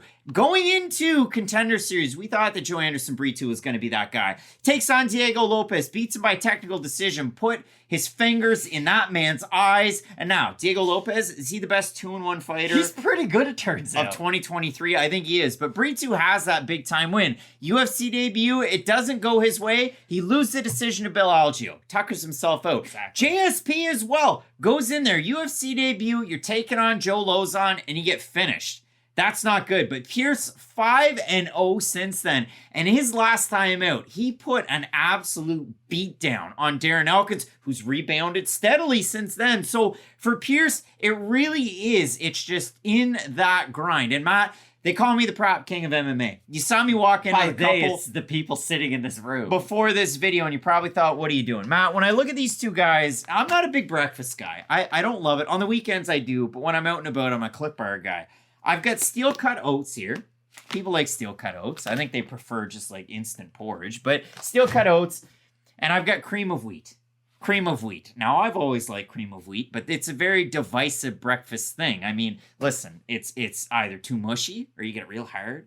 You mix in a little bit of maple syrup, maybe you don't. Did you grow up in wartime North America in the 40s? No, but I like Who's eating cream of wheat in the year 2023 of our Lord? I like cream of wheat. I like steel cut oats. And I liken both of those breakfast, what would you call them? Oats? Breakfast grown things to these two guys' games in this way. Joanderson Brito hits like cream of wheat. That guy absolutely creams the wheat, but he's taking out his opponents. When you look at a guy like Jonathan Pearce, though, he can be gritty and he can last through 3 rounds. And he uses a heavy wrestling approach. And if his opponent is quite scramble ready, like you saw with Christian Rodriguez, like you sometimes will see out of Darren Elkins, he can mix it up. Performance bonus when he took on Makwan Mirkani, finished him in that one. Pearce is gritty like the steel oats. Joanderson Brito, cream of wheat. And if you want to see an awesome fight, Joanderson Brito, Chepe Mariscal, that one is one for the ages where the nuts are targeted and then he goes right up to the dome and gets the win against Chepe. So I know you're amped about this one. I know the fans are too, but I think they needed a little bit of breakfast mumbo jumbo. I think Joanderson would sucker punch you if he heard you say, you're like cream of wheat. You cream the wheat. A sentence that was said that I can't believe now exists in history. I'm going to talk about MMA and not about breakfast wheats.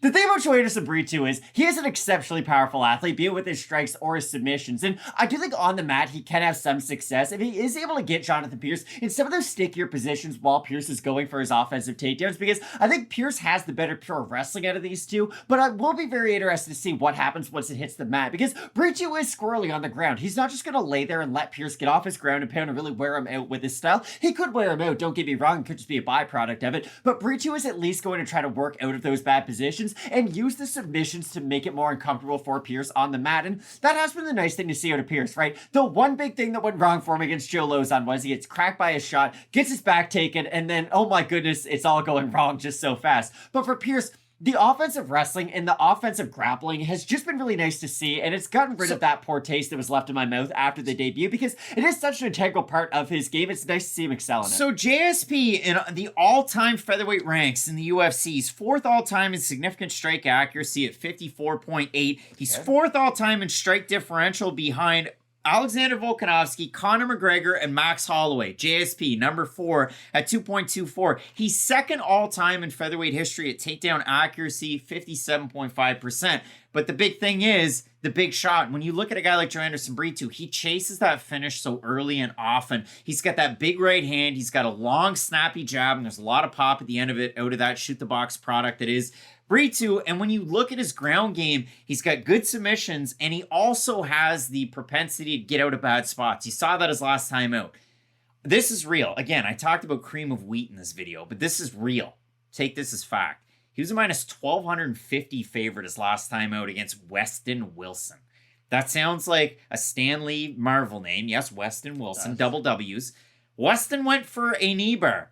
In 2023, Matt, what happens with knee bars? You either finish it and get it, or you get bludgeoned. And Weston Wilson got bludgeoned. Scramble. And every time Brito hit him, you heard thud, thud, thud against the mat. This is the one thing about this, though, that worries me. I think Brito can get held down. Like, initially when I thought about this fight, I thought he was going to have maybe not all of the success with the grappling, but I didn't think he was going to be able to get held down by a guy like Pearce. The more I think about it, though, as this fight continues, I do think Pearce is going to have a bigger opportunity to just lay on top of him. I don't mean that in a negative sense, like he's Jake Shields going for a boring fight. I mean, he's going to use that top position to lay and ground and pound just to get the judges on his side to start winning more moments in this fight, because I worry about Pearce on the feet. He does tend to walk forward into a lot of these shots, and Brito does a really good job of when he hurts you, he can finish a submission too. Yeah, they always talk about centerline fighters. Poor JSP is one of those guys. Now, he has gotten better as he's been at Fight Ready for this one. Wrestling is the first martial art from, high school all the way up. But, I mean, Pearce, his boxing combinations have gotten better. The defensive, I mean, he does change levels quite a bit, so that does work out for him. But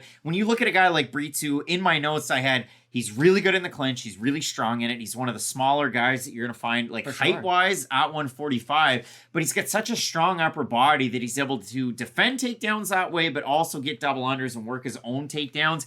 Again, you'll remember the fence grabs last time out.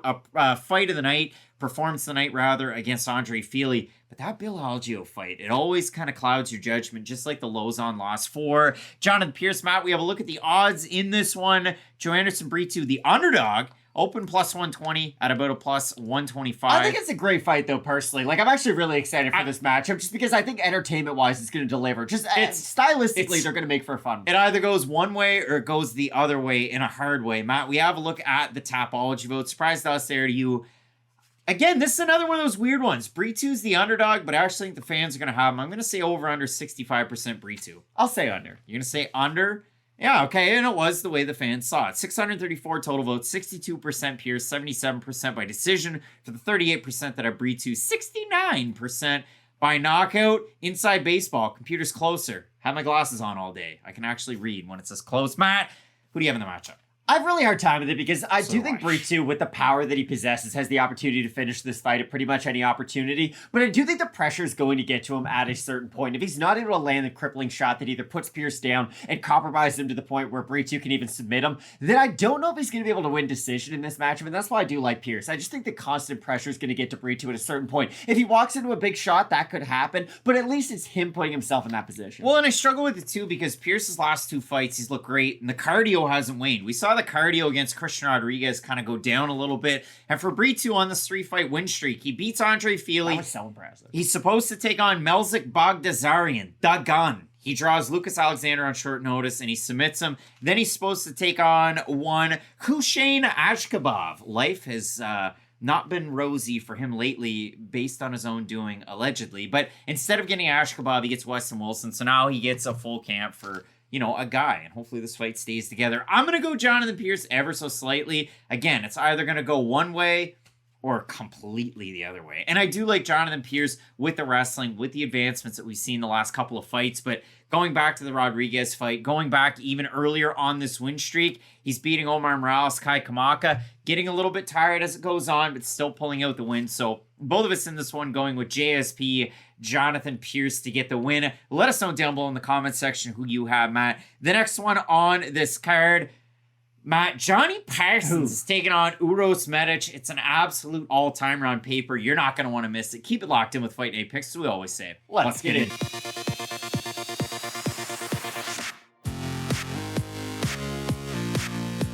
If you like striking, then you'll like this MMA fight. Coming up this weekend, we have the Sluggernaut, Johnny Parsons, the Muay Thai man representing Syndicate MMA. Doesn't have to go far for this fight. Taking on the Doctor, Uros Medic. Matt, Medic's last time out, he moves up not a little bit of weight, a lot of bit of weight, from 155 to 170, and he takes on Matthew Semmelsberger. Nobody thought he was going to win that fight because he was coming off a hand injury, a really long layoff. We mentioned tricky southpaw sidewinder. He is going to be tough for Semmelsberger, but we all said Semi the Jedi would win. Medic comes out on the other side, and now he looks to turn away a much smaller opponent in Johnny, the Sluggernaut Parsons, guy who you could get really excited about coming into the UFC and didn't win. Because for Johnny Parsons, I thought, why hasn't he fought since 2021? So then I do my deep dive and I listened to the interviews and I found one that he did with James Lynch, Combat Sport UK. And James says, and this is going to be a weird read, but this is how he said it. James says, what's been keeping you out of the cage for so long? This is what Johnny Parsons said, and I transcribed. Man, really? Well, you know, it's kind of tough to talk about, you know? I mean, especially like, you know, the biggest thing is I'm healthy now. You don't like that. So then Johnny goes on to say this. You didn't watch the interview, so I'm going to continue. He goes, I was having some really bad concussion symptoms where, you know, I wasn't really able to train without getting headaches. He also said, 6 weeks out from the Contender Series fight, I got knocked out cold. So that was in the window where you're not supposed to get knocked out and take a fight. Wow. But Johnny did, and he got a win by split decision over Solomon Renfro. His other quotes that he said, he's training out of Syndicate, lacking welterweight bodies. And then he said, I've dropped a lot of weight in this camp. He's lost like 30 pounds. So everything I heard from Johnny Parsons in that interview makes me not want to pick him in this fight. And then I go and I watch his tape after I listen to the interview. And I know I struggled there, but for Johnny Parsons watching his tape, I think he's a perfect guy to beat Danny Roberts, unless the post-concussion symptoms and the weight cut really, really do affect He's him. got a great right hand over the top, really nice power on it, can throw variety with that shot too. It's not just an overhand or a straight, he can throw it in a hook variety. Remember when Darren Till was on the come up and that was his big thing, right? They were like, he can throw the left hook as a straight, as an uppercut, as an overhand. It's something that now everybody can do. Parsons with the uppercut. But that's the nice thing about Parsons. He does have variety with that one side of his striking. And what I like about Parsons too is that right leg kick is a very effective weapon for him. So Johnny Parsons give one to take one attitude against Danny Roberts. Certainly won him that fight. He comes out, he gets a finish win, and now he's going to be taking on Uros Medic. And when it comes to a couple of guys that could strike, again, Medic was interesting because we knew he was long, he had a big frame, he was beating lesser guys over in Alaska, but he was able to utilize all of the martial arts. He could really go out there, grapple. He could overpower a lot of the smaller guys he was facing. We've seen the really good striking in the UFC, and Medic's only loss in the UFC to Jalen Turner, who went on to be ranked at lightweight, so it's somewhat forgivable. But for Medic, the last two, Omar Morales, and then, of course, Semmelsberger. If you look at it for Parsons, some early struggles. He's gone on this tidy little win streak, and he is that premier striker, give one to take one in this division. So I think this could be one of the best fights on this card. It's an awesome fight, and I'm really excited for it. Exactly. There's a lot of competition for that best fight on the card. It's going to be interesting, and I do think Medic at 170 is the proper weight class for him. He is a massive fighter for 150, to where I think it reaches a point of diminishing returns, to where he probably does just cut too much weight, and it affects the other parts of his game, because when he is able to use the power and speed combination that his boxing is able to at like the best of its abilities, he is a real problem to deal with. And he does throw power shots from both sides too. He's got great body shots with the boxing as well. And I think the body shots versus the leg kicks of Parsons is going to be a really fun conversation going into this fight and going on during the fight, because they're both those, to quote Teddy Atlas, water the basement type techniques. So I'm going to be really interested to see whose wins out as this fight continues if we don't get a quick finish on either side. Because if Parsons is able to really chop down those legs of Medic, get closer to him and start landing those bombs over the top, Medic isn't going to be able to use that weird dynamic movement that we normally can see out of him. And if the leg kicks aren't landing, if we almost see him go to that well too many times, Medic's timing is phenomenal, especially with the hand speed being so far away. He could close that distance really quick for a guy who's, 6'1", 6'2"? And if you've got to get Medic switching from southpaw over to orthodox, there are some strengths, but it has to be blended in. If he's purely striking from the orthodox stance, I don't see a big night, a good night for Uros Medic. He's going to get hit a lot more. But from Johnny Parsons, I mean, he's great at bringing his hands up. That was the big thing that we talked about coming into the UFC. He's got that elbow down by the rib cage, blocking the liver. He can bring it back up to the head. He is hittable when it does come down to those close quarters. But when you look at a guy just in terms of pure leg kicks in the UFC, obviously, you saw it last weekend, UFC 295 in the main event. Alex Pereira doing it to Yuri Prochazka. Pereira, one of the best out there in kickboxing and in MMA. But Johnny Parsons is really, very good. Really, really good at it. The boxing, the toughness of him as well. He's one of those video game type characters to where I could see Johnny Parsons getting knocked down in an MMA fight, pounding his fists against the ground and picking himself back up and getting into it. So, listen, I mean, if you enjoy like Kickboxer with Jean-Claude Van Damme or some of the great fights and fight movies that he's had, Johnny Parsons, he'd be a guy like an extra in the background. I'm going to the Kumite. Do you think he'd be going to the Kumite? Do you think he'll ever move down to 155 in the UFC? No, because he's 32 years old. I guess he said, again, the big point, Parsons going into the fight against Danny Roberts. You're talking about concussion issues and had to cut a giant amount of weight to get back and ready into fight shape. He had been off for a long time going into that fight against Roberts. I don't see him ever. I just think the size difference is going to be apparent in this matchup, even with Medic being the former 155er. That's all. And Danny Roberts was a lot taller too, but Danny Roberts can be fragile once you get into those close quarters. We talked about that. Roberts, Mike Perry, same thing happened against Parsons. So when you look at a matchup like this, Matt, we have a look at the odds. Johnny Parsons, the underdog, Uros Medic, a big favorite. Medic gets a flip-flop from his fight against Semmelsberger to now. And that's a great win to have on his resume, because that's by far the best guy he had beat up until that point. I mean, even with a loss, I think Semmelsberger's a good fighter. You saw Semmelsberger against Jake Matthews, right? Medic, no, you're right. It's just Medic on his way to the UFC. You were right to bring up the level of competition and just wondering how those skills were going to transfer. But Matthew Semmelsberger getting that win up a weight class is just a really nice win to have on your resume no matter what. We look at the topology votes, Matt. Surprised us there to you. I'm going to say over under 77.5% Medic. I was thinking 82, so I'll say over. I think it's going to be in the 80s. And it is in the 80s, 691 total votes, 86% Medic, 77% by knockout for the 14% that are Parsons, 64% by knockout. I think for Medic, a lot of those kicks on the outside, they're not as fast as Johnny Parsons. No. Johnny Parsons, this guy's a whirling dervish, so you got to look out for him. But Matt, I do have Uros Medic in this one. I think the long range attacks, I think he's going to be able to get it done. But man, it wouldn't surprise me if Johnny Parsons had a big upset victory in this fight at all. It's like what I said about Sadikov versus Borishev over the weekend. You might think Borishev isn't as good as Sadikov, but stylistically, they're going to bring the best out of each other. Now, I didn't think they were going to bring the best out of each other to where they were exact equals by the end of the fight, but I do think this is a very similar fight in the aspects of both guys are going to bring out the best versions of each other. We're probably going to get a lot of striking, a lot of very fun striking, but I agree with you. I do have Uros Medic. I think he's going to be able to use that range effectively. Both of us going with the doctor, Uros Medic, to get the win in the matchup. Let us know who you have in this one. Let us know, too, who you have as a possible fight of the night. We'd love to hear from you down below in the comments section. Some big time fights left on this card. The main event, Ailin taking on Craig. You're not going to want to miss it. Keep it locked in with Fight Night Picks, we always say. Let's get into it.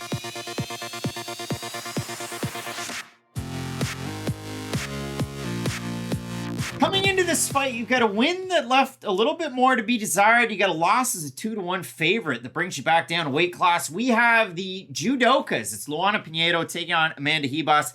Matt, both of these women specialize in judo. For Amanda Ribas, Academia Ribas, her father Marcelo got a tattoo of her first UFC win over Emily Whitmire on his arm. Loves his daughter's fights. And if you look at it for Amanda Ribas, started training there, started at a young age in the discipline. She's a black belt in jiu-jitsu and judo. She was an IMMAF champ in 2014, was Amanda Ribas. And in that tournament, Carlos Hernandez, UFC fighter. Shorty Torres was a UFC fighter. Chepe Mariscal and Alessio Di Chirico all became IMMAF champs and all ended up in the UFC. But Ribas, a national judo champ, was Ribas. Luana Pinheiro, she always tells the story. From the age of 2, my parents were judokas. My uncles were. My mom was. My father was a judo teacher. She, too, was a national champ in judo. But Matt, I'm going to do a zig to zag in this video. I did one last week. I'm going to do it in this week. Amanda Ribas got finished by Macy Barber at 125. That's not good. Amanda Ribas got knocked out by Polyana Viana in jungle fights for the title. Amanda Ribas' chin has been compromised. We saw it in the Marina Rodriguez fight where Herb Dean, I don't know what to do. Listen, he's not like Mark Goddard. Mark Goddard would have hopped in there and you would have known that the fight was over. But Ribas, when she gets cracked, it's not that great. Luana Pinheiro, she's such an odd fighter. I was amped AF all the way up into the UFC. The power flips into the takedowns. This looks like a pure judo fighter with a big right hand coming out of Novo União. Few Novo União fighters on this card, Estevam and Luana Pinheiro. You're going to have Mateusz Nicolau in the corner as well. But Pinheiro, these last couple of fights, I go, is she as good as I thought she was? Because against Sam Hughes, she drops her. Big flurry you see out of her drops her. But in the third round, it doesn't look all that good. And Pinheiro's got a weird stance. Holds her arms way out, keeps her kind of chin tucked. It's an odd stance. After round number 1, I don't know what I'm going to get out of Luana Pinheiro. After round number 1 with Ribas, unless she's been chin checked by the likes of Vina Jandiroba, we see a lot of takedowns and we still see a lot of volume and the propensity for being mean from Ribas. So Matt, I'm going to tie this up with a bow. I think Amanda Ribas beats Luana Pinheiro, who's on this tidy win streak. She's won so many fights in a row. But I don't think judo carries her to a win. I don't think her striking is as polished in this fight. I agree with all that. Like, Ribas, I think we've seen the limitations of her skill set in terms of, I don't think she's going to win the strawweight title. Like, she's kind of undersized. Or the flyweight title? Or the flyweight title. Like, she's kind of undersized in both weight classes. She's good in a lot of areas, but the real specialists are going to be able to use their specialty and go out there and win the fight for the most part. But I think she's a more well-rounded fighter in this. I like her footwork on the feet, too, when she doesn't get cracked. That's the one thing. I know it's a big ask because we have seen her get hit so many times, but her chin now is a little bit Pat Sabatini-ish, right? Like, you bring up the Vina fight, and that's a good one, right? Because she got hit by that, but she was able to fight through the adversity. She just doesn't recover all that well once she does get hit by the big shot, and that's always the concerning thing to see out of Ribas. But it's a little bit like Andrade versus Dern, right? I guess both fighters were kind of at that buy low opportunity, but I just thought Andrade looked a little bit better in her losses than Dern did, and that's why I had her. Ribas, she might not be that top 5 fighter that a lot of people thought she was going to be, but I still think she's the better fighter in this match. And it can be tough too, because you have a giant win streak for Luana Pinheiro. You got a 6-3 fighter in the UFC that's been incredibly marketable through her time there. We do have a look at this one, Matt. In terms of the odds in the matchup, Amanda Ribas is a pretty big favorite. Wow. So that is tough. And Pinheiro, again, why is it a buy low or a type of opportunity? She did beat Michelle Waterson-Gomez her last time out. But if there weren't takedowns going on, there were a lot of side kicks. She couldn't figure out the range. Pinheiro does end up getting the win in there, but it really was a tricky fight for her. It is going to be contested on her 30th birthday. So happy birthday to her. A lot of birthdays coming up because, Matt, there's 28 fighters and birthdays happen. So when you do look at this one in terms of topology, surprise us, they are to you. I'm going to say over under 77.5% again on Ribas. It's while Pinheiro's only 4 months younger than Ribas, because Ribas is so well known in the UFC at this point. I'm going to say over, though, in the votes. I'm going to say over. It's under. So 718 total votes, 72% Ribas, 85% by decision for the 28% that have Pinheiro, 75% by decision. Again, they're going to talk about this. This is going to be the overarching point of the whole card. These two gals were bred to do judo and then become mixed martial artists. Who's going to be better? I think Amanda Ribas is the better mixed martial artist, and that's why I have her in the fight. No, I agree 100%. And she's fought the higher level of competition. That's why her record's that way, right? It's like what I always said about Matt Brown. By the end of Matt Brown's career, his record didn't look that great, right? Because he only fought guys in the top 15 and top 20 for like 15 straight years. So guess what? Your record's not going to look great if you do that. So I think for Ribas, she is going to get back on the horse in this matchup. Both of us going with Amanda Ribas to get the win in the matchup. Let us know who you have. Have we gone too far astray from the choo-choo train that has been all hype for Luana Pinheiro? We don't know. We'll find that out on Saturday. Listen, some big-time matchups on this card. Again, Payton Talbot's taking on Nick Gary. Get excited about that one. You're going to want to keep it locked in with Fight Night Picks. We always say, let's get into it.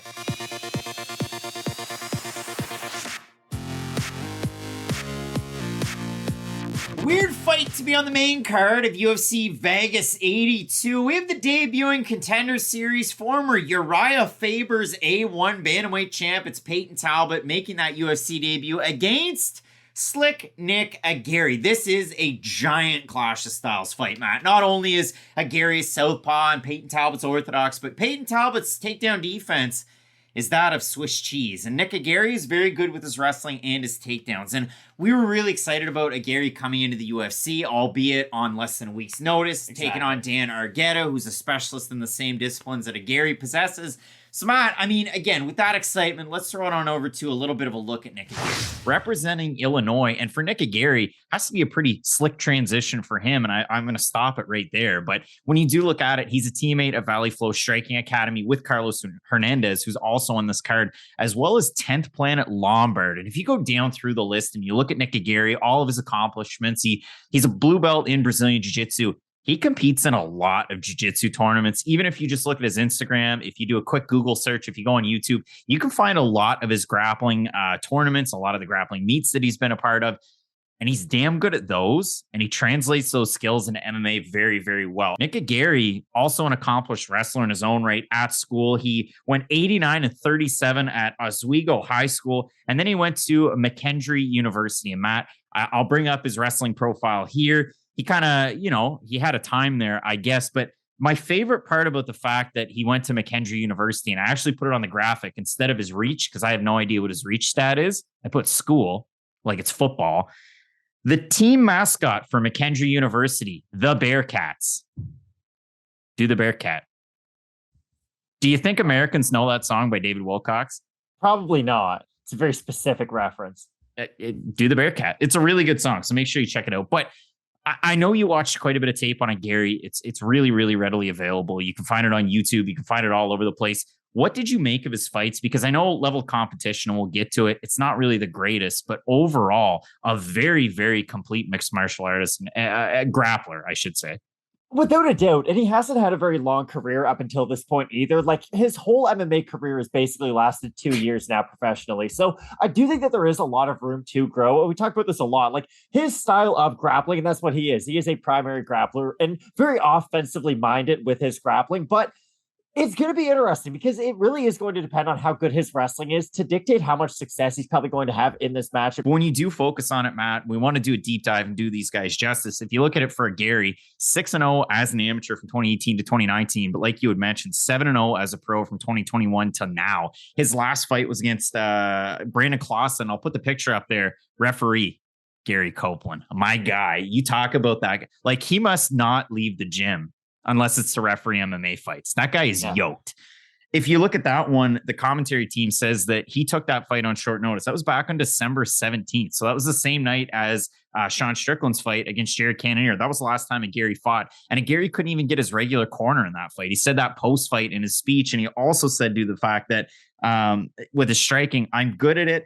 I just need to be calm. But once I am, I'm going to F up the guys in the UFC if he ever gets there. And he ended up, getting this short notice opportunity, but total domination with his wrestling, his grappling. He's a powerful grappler. He won't really engage in much of the striking. And when he does, he tends to keep his feet back, lean his head in, and throw his arms out there, which I'm sure training at Valley Flow Striking Academy with guys like Bilal Muhammad, Ignacio Bahamondes, Yair Rodriguez, you're only going to get better as a striker. You hope some of that stuff rubs off. But your biggest point, Matt, and this is kind of mine as well, his opponent's combined record is 8-9. He is 7-0. And of those 7 wins, those records add up to 8-9. Not just one guy that was 8-9. That's not good. And the best guy that he beat. I know. Yeah, go ahead. Sorry to cut you off. I just know we bring up sometimes people having kind of padded records, if you will, and them fighting a lot of people who are below their level of opposition. Sometimes some of those opponents are good. But the thing is, like you bring it up, their opponent record is 8-9.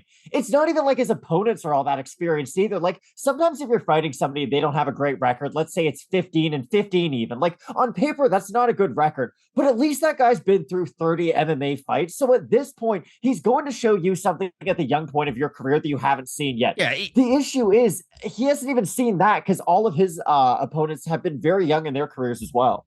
Well, and the only guy that had a really positive record, the last 2 guys that Gary's fought, 2-1 and 4-2, and even in the 4-2 for Brandon Clausen, his 4 wins were over guys who were 1-8, 9-15, 1-1-1, and 3-3. So it wasn't that great for Clausen. Not making it to the top. one of the best guys that he's fought, and 4 of his 7 total fights for Gary were with Coliseum Combat. And I apologize to them because I've never watched any fight under that promotional banner whatsoever in my entire life. Come to find out, Chris Lytle's done commentary for them before and some of the Gary fights. But going back and watching them, he also, Gary, co-main evented an Anthony Pettis FC card. Got a win over there over 2-1 Tyler Denham. But overall, my big comparison for a guy like a Gary is a guy who now fights in BKFC or has fought with BKFC, Jason Knight. That's my guy. I think with him, he's not kind of as rangy on the feet. He's not willing to exchange as much, but Jason Knight, you know exactly what he was going to do. Fight in, fight out, lower weight classes to try and go out there, use that one hit, one kill jiu-jitsu. Who did he really struggle with? The upper echelon guys and the guys that could kind of capitalize on his defensive lapses. But when it comes down to it, for a guy like a Gary, of his 7 pro fights, 3 at a catch weight of 140 pounds, 2 at 135 pounds, 1 at lightweight, where he weighed 149.3 pounds, and 1 at featherweight at 145.6. A Gary short notice in January. Wasn't able to pull out the win against, again, Dan Argueta. Over 10 minutes control time for Argueta. All 3 judges scored 30-27. So he goes back to the drawing board. And when you're a specialist in the grappling and the wrestling, and you train at a gym like Valley Flow Striking, you're going to get to work with some of the best in the world. Obviously, you see it on his Instagram, Yair Rodriguez. But for this camp, more importantly, Said Yakub Kakrak-Manov and Sergio Pettis. So some really good guys to get ready for Payton Talbott. And I'll be honest, I didn't watch any Contender Series this year. Live. I watched it after the fact. So Talbott, he's on week 1. You see Cesar Almeida on this card. You see Caio Machado. Payton Talbott fights after Kevin Borjas gets a win. He had a heck of a fight last weekend. And you're starting to see these 2023 fighters trickle in. Talbott, undefeated as an amateur. What was it? It's 11 fights combined, pro and amateur. He's won. Gary was in that same spot, taking on Argueta. It was 13 fights, pro and amateur, as a win streak. Talbott makes it 11. 10 of those 11 are finishes. Last time out was his first decision win, and none of them are first-round finishes out of those 10. And we've seen him have to withstand a lot of adversity in the takedowns to then come back and beat some of these fighters. And he's a really fun guy to watch coming out of Reno Academy of Combat. A gym where if you go on their website, in the header, it says in this order, Matt, from left to right. We've got home, then about, then fitness classes, nutrition, MMA, the fighters that represent that gym, and the last thing, firearms training.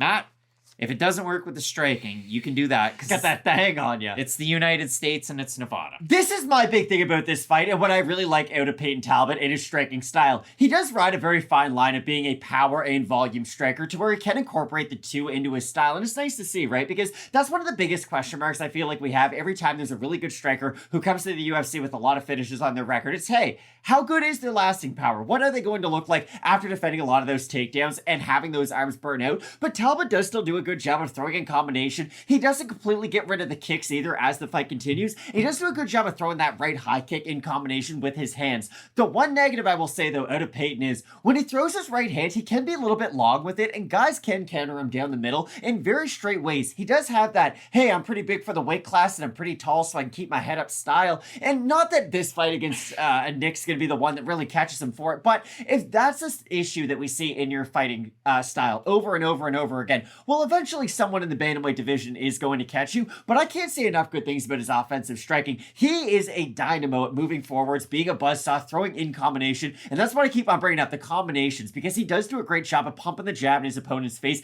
kind of blinding them with that jab, and then letting the rest of his power shots go. The weird thing, being this tall, you heard the comparison on Contender Series when he took on Tracy Cortez's brother, 0-2 Dana White's Contender Series vet, Reyes Cortez. It was, look at this guy, and I think it's based on height and hair alone. The Sean O'Malley comparison at 135, he's 5'10". Both these guys, realistically, two of the bigger bantamweights that you're ever going to see. But for Payton Talbott, that comparison extends not just to the physical traits, but also to that combination ability that he has. Now, just like Sean O'Malley, leaves himself out there sometimes, does get hit. Just like Sean O'Malley, doesn't check leg kicks. And Payton Talbott, man, against Reyes Cortez, first round, I noticed it, and then it progressed as I watched more of his fights with A1 and with some of these other promotions that were out there. So again, the takedown defense, you want to see his fight against Rivas out there, who had a good record and still has a good record. It was a good win because it was almost like Rivas had to fight for the takedown so much from round 1 to round 2, where he won both those rounds, to where round 3 he didn't have anything left in the tank.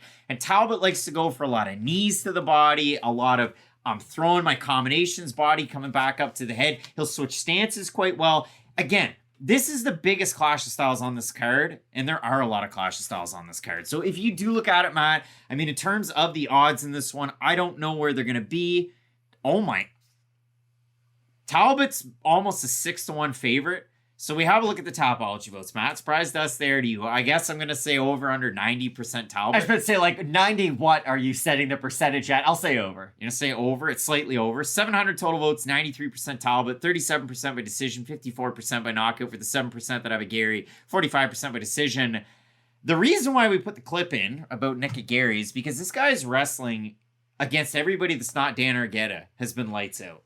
Lights out. That's solid. It's lights out. So if you look at it for a Gary, if he's able to get this down in the mat, I think he's got a better ground game than everybody that Payton Talbott's ever fought on this 11-fight win streak. I don't know if it's going to be enough to get the finish over him. Again, I look back at that Zach Richard win. Zach Richard from New England. Zach Richard. He's from Maine. He's going to go all to these great high heights. I watched his fights. I thought he was going to be great. It hasn't happened.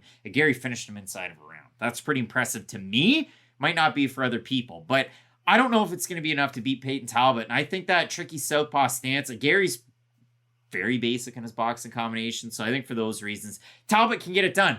However, when you're 27 and you're 7-1 and you take almost a year between fights, you can improve with your striking. So listen, this can be an oil meets water type of fight. And if a Gary wins with some of those takedowns, it might surprise some people. I'd be getting ready for it, but I think Talbott's like really good with the striking. So do I. I think the striking's a big enough of an X factor to where even if he does give up a couple takedowns and can just somehow avoid the submission, I think he's going to be able to do enough on the feet to make up for the difference. You're right, Gary can go away and make his striking better, but I think he needs longer than that to make up for the difference. A 6-1 favorite for Payton Talbott, it gives me much pause. I thought it was going to be like 2-1. So Matt, both of us in this one going with Payton Talbott.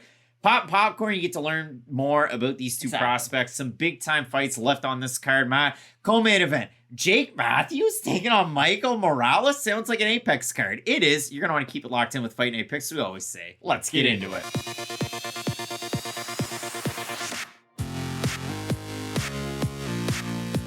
And what's sure to be a divisive fight between fight fans, Matt. We have Jordan, the Monkey King, Levitt taking on Chase Hooper, known as The Dream. And Matt, as fate would have it, it's not a clash of styles. These two guys fight in very similar ways. They're very limited in their striking. They're very adept with their grappling. And they both debuted as pros on the same night. So listen, they had to fight. And if you look at this one, for Chase Hooper, defies all odds. His last time out, he gets a win against Nick Fiore. And even though Fiore was working the takedowns, that had to be about the worst game plan from the member of New England Cartel. For Jordan Levitt, his last time out. Picture this. I'm going to sell you on something. Will you buy Jordan Levitt knocking out a man in the UFC by flying knee? You probably wouldn't, but it actually did happen against Victor Martinez. So Jordan Levitt, an amazing win his last time out, a crazy story to be told. And if you do look at it, I mean, Jordan Levitt, we mention it every time. So let's play book club, Matt. Right now I'm reading the book called Crucible. Crucible. It's by Charles Emerson, The Long End of the Great War and the Birth of a New World. Everybody reading about the First World War like me, probably not. But Jordan Levitt, he reads different books than I do. And his YouTube, say about people who love history. His YouTube channel is dedicated to more fiction works than the nonfiction. But when you look at this fight, again, Chase Hooper's made advancements in his striking, going from an umclaw down to upstate karate to work with Stephen Wonderboy Thompson and his pops. Jordan Levitt, things have come along at Syndicate, but really when it does come down to it, grappling is the first martial art. And for Jordan Levitt, when he's taking on pure grapplers in the UFC, Claudio Puelles is a loss. And Paddy Pimblett's a loss. But they are very specific kind of grapplers, right? Like, both those guys are very, very good submission aces. I have a weird thing about this fight, though. Is Slavkovsky any good for the Habs? Like, I know he wasn't good. Okay. These guys both remind me They keep trying. These guys both remind me of draft picks who your favorite team might get, who you would just like to see them develop on the bench more before they try to go out there and really prove themselves. It's like Payton Pritchard. Payton Pritchard's the worst player to ever demand a trade request, and luckily the Celtics didn't trade him. You know what they did? They gave him a decent extension. They said, hey, we're going to give you a bigger role now because you've earned it. You played well coming off the bench. And both of these guys I liken to Payton Pritchard in terms of they do have good parts of their games, right? You bring up the grappling for both of them. They are great grapplers. But I just don't know if they've had enough time to really let the other parts of their game grow to say, hey, we're now ready to be the co-main event, if you will, on a fight night card. But they are both cursed with that position of Chase Hooper was a very hyped up, hey, you're the youngest guy in the UFC now, you're the new Sage Northcutt. And for every Sage Northcutt, it doesn't really work out, right? Like some of these Uber prospects work out. Muhammad Makayev, he's a very young man who's doing great things in the UFC. And Hooper, I think he's doing better than probably Northcutt, right? Like he's still in the organization. He has made improvements on his game. I can't not say that, but for sure. But for Levitt, he's also kind of in that same position. I look at this fight as kind of a do-nothing fight because we're going to have the same question marks surrounding both fighters afterwards, aren't we? I mean, yeah, like Hooper goes out there, puts up a stinker against Steven Ocho Peterson from bottom. He's getting hit a lot. He's getting taken down. But listen, you can have takedown defense like Swiss cheese if you're Mackenzie Dern or Chase Hooper until you can't. Hooper then goes up against Felipe Kalarish, gets a big-time bonus in that fight, gets a win, and then his next time out against Steve Garcia gets promptly knocked out. Now, do I see that happening against Jordan Levitt? No. For Levitt, I bring up the reasons of, well, you look at those 2 losses in the UFC, there's lone 2 pro losses. He loses to grapplers by grappling. He beat Matt Sales by inverted triangle. He slammed Matt Wyman for a bonus. He beat Trey Ogden by split decision in a fight that most people thought the grappling of Levitt, the striking of Ogden, who wins at the end of it. When you do look at the striking, just by the numbers, I find it funny when you look at Hooper in his limited sample size in the UFC and Contender Series, and here's why. Strike differential, 5 significant strikes landed per minute for Hooper to 3.67 absorbed. It's positive and a pretty good spin. 36% strike defense rate. That's really bad. His knockout ratio, Contender Series and UFC combined for Chase Hooper, 0-4 to 5 against. It's bad. It's really bad. So again, both these guys are uber specialists. And I think when you look at the way that Jordan Levitt goes for a lot of his takedowns, it's a lot of single legs. It's a lot of single legs. Chase Hooper, you can take him down in any manner because he's going to be looking for a submission. If Jordan Levitt goes for a high propensity of single legs, his neck's going to be out there to be submitted by Chase Hooper, who specializes in defensive submissions. So when I look at this one, Matt, I pick Chase Hooper in losses. And I picked maybe against Jordan Levitt. Or maybe I have picked Jordan Levitt in some tough spots. But I know I picked Chase Hooper in fights that he's lost. And I've looked really stupid. You think back to the big... Let's give Chase Hooper a big step up. He's such a prospect. Let's give him Alex Caceres. And he got hype checked. This is another one of those... It's not a Peter Barrett fight because Peter Barrett's a Muay Thai artist. But it really is another one of those skill checks on the way. It's to figure out who's Payton Pritchard and who's Malachi Flynn. Ugh. Not good Payton Pritchard, you know? Delano Banton. Because I do think the winner of this can still go out there and make improvements within the next, 5-6 months until their next fight. And then, keep on building upon that. But the loser, where do you go from here? Where do we go now? Because you've got a big name. And again, that's why I see they're both cursed with that. Both guys have bigger names than they probably should for where they are in the division. And that's why they're fighting so high up in the card. And that's why they're fighting each other. You get a phone call from your mom. You go, hey, Ma. She goes, what are you up to? Well, I'm watching the UFC. I'm thinking about it. Chase Hooper is a minus 250 favorite. What should I do with that? Hopefully your mother goes, leave that one and live to see another day. Go watch the co-main event, son. Matt, when we look at this one, Chase Hooper's minus 250 favorite. We have a look at the Topology vote. Surprise us there to you. I'm going to say over, under... I keep going to it. 77.5% Hooper. I'll say over. You think it's going to be over? It's under. Wow. Oh my gosh. Way. 767 total votes, 54% Levitt, 73% by decision for the 46% that have Hooper, 57% by decision, 25% by submission. Matt, the fans have Levitt. The odds are on Hooper. Who do you have in the fight? I initially thought I was going to have Levitt like the whole time I ever thought about this fight, but I have Chase Hooper. So have I. Let's go.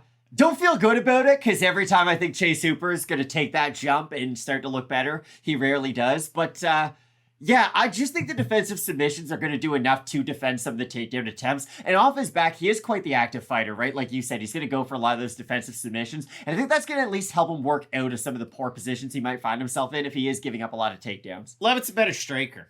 It's a weird thing to say, but Levitt's a big reset power guy, and it's not like he's throwing big looping shots, but he does put a lot into his shots, and Levitt is a guy that can withstand all 3 rounds. We've seen that before. He's a guy that the cardio can wane a little bit as grappling progresses. With Chase Super, you know how lights out the jiu-jitsu can be. The takedown defense is porous. The striking defense, it's head on a center line, but it's lean back with no pull back, and that's the biggest trouble. It's got him caught. He's been caught off balance in some of these knockdowns, but if Steven Peterson drops you 3 times credited in a fight, that's bad. That's so bad. So for me, I do have Chase Super in the matchup. I think his grappling can show up to show out, but Matt, this is a tricky fight. The fans, the odds, they are at loggerheads, as people never say. I was going to say as people always say, they never say that. So both of us going with Chase Super in this one.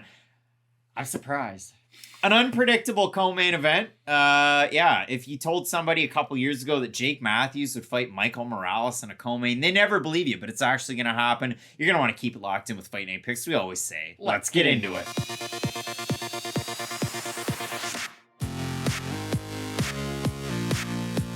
A giant skill check co-main event coming up this weekend on the periphery of the top 15. We have the uber talented, undefeated Ecuadorian prospect Michael Morales putting that shiny 15-0 on the line against nearly 10-year UFC veteran, a guy who's had 18 fights under the promotion's banner, including a Tough Nations appearance against one Olivier Aubin-Mercier. We're talking about the Celtic Kid, Jake Matthews. Matt, just when you think Jake Matthews is out of it, just when you thought, hey, is he only going to be fighting occasional regional fighters in the UFC in some nondescript location, Jake Matthews was finally starting to get some of these step-ups in competition. And lately, he's been dropped a lot, but he's been able to rally through. The 5-on-in, which is his last 5 fights. He's 3-2, beat Diego Sanchez before he was out of the UFC. Got completely mollywopped in the grappling by Sean Brady. He beats Andrea Fialho, whose chin got checked too many times. Jake Matthews for 3 minutes looked like the greatest fighter of all time. He got dropped so many times against Matt Semmelsberger. The jabs, everything. Semmelsberger drops him, and Matthews last time out, he submits a guy who was at 170, 155. It's going to be 170. Darius Flowers. So not a debuting fighter, but a contender series fighter. One of those guys. But for Matthews, that was a step down, I'd say. It was a step down. No disrespect to Darius Flowers. None whatsoever. I did that enough on the contender series show last year as he small watched. Hands. He can't catch the ball. I feel like Stephen A. talking about Kwame Brown. But when you look at it for Michael Morales, the reason why I say this is a skill check fight with Jake Matthews going up and down and up and down. Morales, undefeated. Morales beats Valentinnikov. Looked great on Contender Series. He looks awesome in his UFC debut. His last 2 fights, yeah, he finished Adam Fugett, but he got chin checked in that one. His last fight against Max Griffin, Matt, he's lucky that he won that fight. Max Griffin put it on Michael Morales. He had him hurt at multiple points, so now all of a sudden Morales gets to come in this one and prove once again that he deserves to be up there with the Ian Garys fighting on a pay-per-view card to end the year. With the Shavkat Rakhmanovs, Michael Morales could be thought of as that fighter because, again, Ecuadorian wrestling. Matt makes fun of it, but we've seen how good his wrestling can be. If he wrestles in this fight, he can win. But if he goes out there and strikes against Jake Matthews, he could find himself in a world of hurt. He very well could, but again, I think a lot of this fight does come down to the overall durability of a guy in Jake Matthews, because when he is comfortable and at least confident in his ability to take some of those shots, he's just such a better fighter when he's able to be on the inside and work his boxing combinations. He has surprisingly fast hands, and the thing about Matthews is, I think he's a good representation for it takes time to grow into your weight class, because he wasn't a big guy at 170 early on when he initially moved up. He's big now. Well, you gotta say that. I mean, Tough Nations 155 against the PFL millionaire Olivier Aubin-Mercier, and then he ends up at 170 after a while. And he is a much bigger fighter than he was back then, and I think it did take his body a little bit of time to adjust to the added 15 pounds, because it's not a small jump from going to 155 to 170, but he was on a little bit of run there where he was using the physicality, he was able to use the offensive wrestling, he has decent defensive submissions, but that was the problem even earlier on in his career. When he gets hit, he will go for some ill-advised takedown attempts himself, and that's where he can leave himself open for submissions. And it's weird, for as talented of a grappler as Jake Matthews Matthews is, he can get stuck in sticky situations for being as dominant as a physical force of a wrestler and as a submission specialist as he is. But the thing about Morales that I'm really interested to see is, we brought it about some other fighters on this card, is he is only 24 years old, and if he is able to keep on making improvements, fight in and fight out, he's got a pretty good base to continue to build upon. I never say this, but I don't think he trains out of a gym that helps him at all. He trains out of a gym with a lot of smaller guys that go out there to stand and bang, and I think that's rubbing off on him in a negative way. Since he's come in Dana White's Contender Series and into the UFC, he's been training at Estevam Gym, he's made Tijuana a home, and again, he's continued to win, but I haven't seen anything kind of come out of training there that's made him a better fighter. If anything, it's made him a lot worse, and it's dulled some of his sharper skills. We haven't seen the wrestling as much. We see him against Trevin Giles. He's on the back foot. Giles is doing a good job boxing, lands a nice power shot. He ends up getting the finish. Against Fugett, he's got to withstand to get the win. And then his last time out again against Max Griffin. Griffin's a good fighter. I talked about Reno Combat Academy earlier on. You got a fighter debuting in Payton Talbott coming out of that gym. There's one guy on their wall. Max Griffin's on that wall. I'd watch Griffin fight Matthews 15 times. There's one other fighter out of that gym that's on their website that's kind of been anywhere adjacent to the UFC, an early career Paige Van Zandt. Wow. So listen, with Michael Morales, you can't count out Max Griffin. You can never count him out. But it's a big negative even in that win. So we look at this one, Matt, in terms of the odds. You got a couple of big time fighters. Morales probably predictably a big favorite against Jake Matthews. You look at the Topology votes. Surprise to us there to you. I'm going to say over under 70% Morales. I think it's going to be over. It's going to be over. It is over by a wide margin. 740 total votes, 85% Morales, 61% by decision, 28% by knockout for the 15% that are Matthews. 54% by decision, 27% by knockout. Who do you have in the matchup? Matthews by decision isn't a bad pick. Like, if you tell me that's your prediction, I'm not going to disagree with you whatsoever. But when you look at their ages, you'll say, hey, Matthews only 5 years older than Morales. He's on this side of 30. Like, he's probably doing great.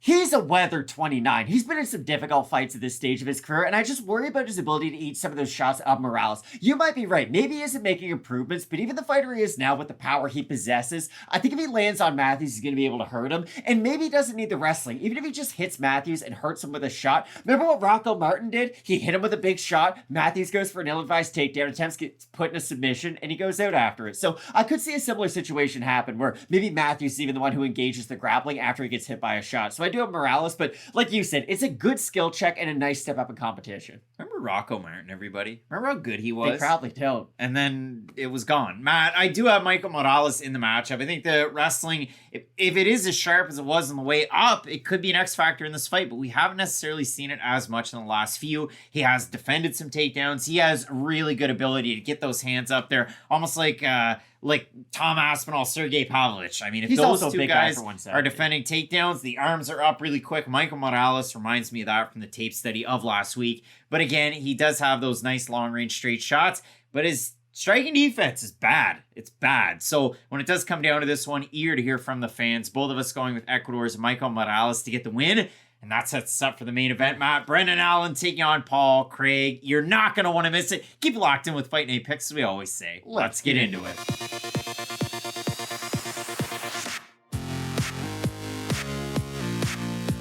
A big-time fight in the middleweight division main event it is. We have All In. Brendan Allen, his second UFC main event. The first one was abbreviated 3 rounds against Andrea Muniz. This time, he gets a tough test, and it is against Scotland's Paul Craig. As always, one half your host and duo. Alan Craig is going to mix you up. It's Craig Allen at Craig Allen FNP on X and Instagram at Matt Allen FNP on the same respective socials. Matt, when we do look at this matchup, I mean, for Brendan Allen, a 5-fight win streak. He's got some finishes. His last time out, he drops Bruno Silva, submits him. He looks amazing. He beats Christoph Jotko in very impressive fashion. And Allen, it wasn't all that long ago where he was rushing against Chris Curtis. He gets finished in that one. For Paul Craig, 2 quick losses at light heavyweight. All of a sudden, You're 35 and you're fighting a middleweight for the first time in your career. And his last time out, he finishes him off anymore. Andre Muniz. And Matt, this is, from all accounts, Paul Craig's first 5-round fight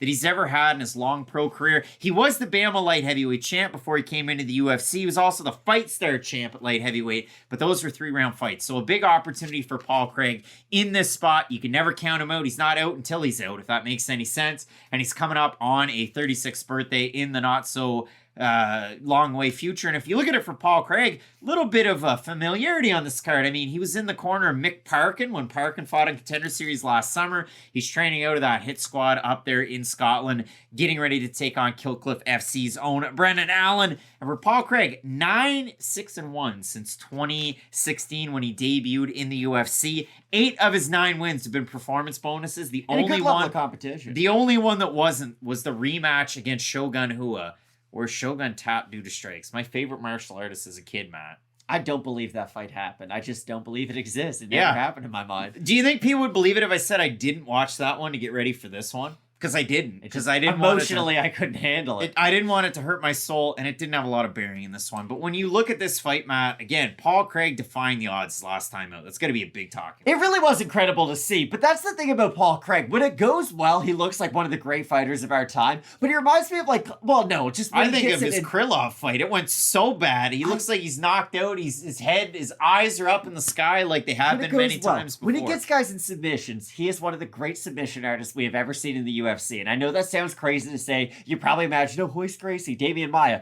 Paul Craig genuinely is on that level when it comes to his MMA submissions. He's been able to prove it time and time again. And when he is able to use some of those Hail Marys, because they do come from ugly spots every now and then, but his submissions are so good that it gives him the chance to win basically every single fight. And with Brendan Allen, he has become much more of a well-rounded mixed martial artist as his career has progressed. He was much more grappling heavy earlier on in his career. We saw him with much more of a ground and pound submission style. He had a great rear naked choke. Still does, don't get me wrong. It was just much more at the forefront of his game. And then it felt like we saw the progression of his striking almost happen in parts. We saw the kicks kind of show up out of nowhere, and then we saw the hands speed up to them too. And the recent level of success he's been able to go on in this recent win streak has been nice to see. I know the Malkoun fight was a lot closer than people would probably have enjoyed, but he looked great against Jekah, like you had mentioned, and I thought the Muniz fight was going to be a much more difficult match for him than it ended up being. But that was the one where I was like, okay, maybe he has righted the ship to get back on track. Yeah, I mean, sometimes in the future, people are going to remember you going 12-0 with that draw on the UFC 295 card.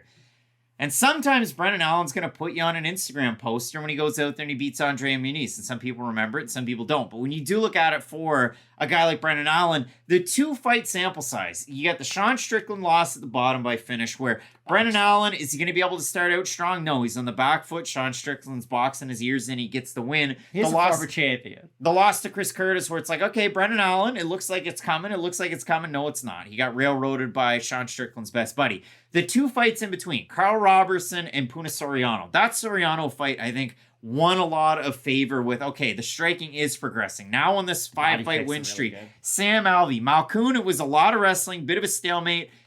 You might actually be surprised. I thought Jekah Malkoun, he really showed up in that fight. But Krzysztof Jekah, Andre Muniz, and then Bruno Silva. The boxing to go with the kicks, it's really come together. You finally find yourself at Killcliff. And I know it's changed, not hands, but it's, what was it, Sanford? It was Hard Knocks 365s. It was Black House. Henry Hoof's Black Gym. Zillions before that. Yeah, Henry Hoof's Gym. It really has changed names a lot. But Brendan Allen training with some of the best middleweights in the world out of that gym. It really has helped him. And going back down through, looking at his record, going back and watching his fights, if you do look at it, he's had 5-round experience. The Moses Marietta fight for the lightweight, or the middleweight strap with the LFA. That's defending the title. He's able to go out there before that and beat Tim Hilly, wins the belt. He had a 5-round fight against Eric Anders, didn't get it done in that one. He had a 5-round fight against Sidney Wheeler, got it done in that one. So Matt, Brendan Allen's had a lot of championship experience. It's just been a while for him. But when I look at this fight, I can't stress it enough. Brendan Allen's striking,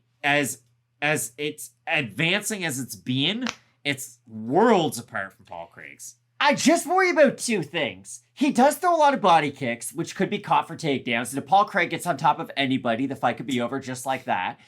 And he has good power, but his power's not so insane that I think he's just going to go in there and blow the doors off Paul Craig, right? I think Craig is going to have time, at least, to shoot for his own takedowns, be it weak ones, even if he pulls guard 1,000 times. That's what I mean. Like, when it doesn't go well for Paul Craig, it is not the most enjoyable experience to watch. But when he is able to get those Hail Mary submissions, it's very much like breaking down a Francis Ngannou fight, right? I know Ngannou got a lot better with his wrestling and well-roundedness by the end, but his jiu-jitsu is like a knockout puncher who always has the power until the end of the fight. They might get it done in different ways, but a stoppage win is a stoppage win, be it if somebody taps out or if they get knocked out. And Paul Craig really does have that kind of submission ability. The Anheliger fight more than proves it. It was the most insane last-second finish you will ever see in your life. And let's be honest, like Cleveland Browns, Baltimore Ravens. Wow. Paul Craig probably loses that fight 9 times out of 10, right? Oh, yeah. But the one time he fought Ankalaev was the one time he wins out of that situation. And I just think that is more than proof that, hey, he can win any fight. To me, again, Paul Craig has come along with some of his striking defense. I mean, I think back to that Alonzo Menefield fight. He throws a spinning attack. His back is completely the other way, and Menefield blasts him and finishes him in the first round. He has made some leaps and bounds here, especially for a guy that's progressed through his career. Now, all of a sudden, in the second weight class, and for him to do what he did to Muniz, obviously the blueprint was provided by Brendan Allen. Sure. But there are ways for Craig to win. You go back to the Kyle Dawkins fight that Allen had. First round looks like Allen. Second round's competitive. Third round's Dawkins, and in a 5-round atmosphere, you can never count out Paul Craig, though he will huff and puff as fights go on. You do worry about that a little bit. We have a look over in our YouTube community tab on this one, Matt. We threw it out there to the folks early on this afternoon. And listen, I mean, usually you guys show up in the masses, not so much so far, but 63% going with Brendan Allen. One comment. I don't think people are looking forward to this card. Probably and I don't think they're looking forward to this one. Jam3795 says Allen. Matt, I've got a tough time because, listen, my name is represented by both men in different capacities, but both by the last name. I have Brendan Allen in this fight. Again, I think the striking is that much better. The 1-2 down the pipe, he can mix in the right hook, and I do actually like the kicks to the legs, to the body. I don't think the Paul Craig's going to pose the biggest problem for him. We all said that before the Muniz fight. We say that in every Paul Craig fight. And he has a positive differential in the UFC. But I do like Brendan Allen in this fight. I'm also getting Allen in this fight. I think his well-roundedness should be able to carry him to a win. And I'll be really interested to see how he looks in that 4th and 5th round at the UFC level, right? Because I think that's what this fight is for him more than anything. It's his Adesanya versus Brad Tavares. The, hey, we've got to give you a 5-round fight against somebody who's got a good level of experience. And if Allen can go out there, maybe it would be more impressive if he did get a rear naked choke in like the 4th round or the 5th round, right? Goes out there, really establishes the kicks and his range, breaks down Paul Craig as the fight continues. I'd be really impressed if we saw that, and I think he's going to get the win. Paul Craig, first main event in years and years, first 5-round fight. Both of us going with all in. Brendan Allen to get the win. And we really do want to hear from you guys. I mean, you're so active out there in the comments section. There's about a month left right now. UFC 296 being the departure point, the indefinite hiatus. You never want to close. I mean, I'm reading Crucible. You never want to close a giant book. But sometimes it is like time. LeBron James on the first page of every book. To close that book. And yeah, so listen, it could be like GNR. We show back up in 10 years, but don't expect us back early in 2024 whatsoever, Matt. It's been a wild ride. You had the undefeated run last week at UFC 295. We've both been hitting the last few weeks. We've been really hitting it hard. So we got another 4 cards to get ready for. You tweeted it out right before the main event. Don't look now, but Matt could have it. And I thought for sure Yuri was going to win by like 360 knockout after that, but luckily it was intact. I will say this, though, coming up for this weekend, I'm going away on Thursday, and I'm away all weekend. I'm away pretty much all week as well. So if there are any change-ups, I'll do my best to try and cover them, and we'll throw some videos out there. But I did mention question marks at the start of the week, and I'm mentioning it right now. There's not going to be a question mark kicks this week. So you're going to tune in for this full card video right here. And maybe we can try and do something on Instagram, I guess. Yeah. We can hook up and do an Instagram live on Saturday. But I am away all weekend for sure. And yeah, so make sure you find us on our socials, at Craig Allen FNP, at Matt Allen FNP, Twitter. It was formerly known as that. It's X and Instagram. You can also find us at Fight Night Picks if we are to do a video there on Saturday, trying to get back to you guys and get that content out there. Some big fights, 14 total on this one. Toss a like on your way out. Keep it locked in with Fight Night Picks, we always say. Let's get into it.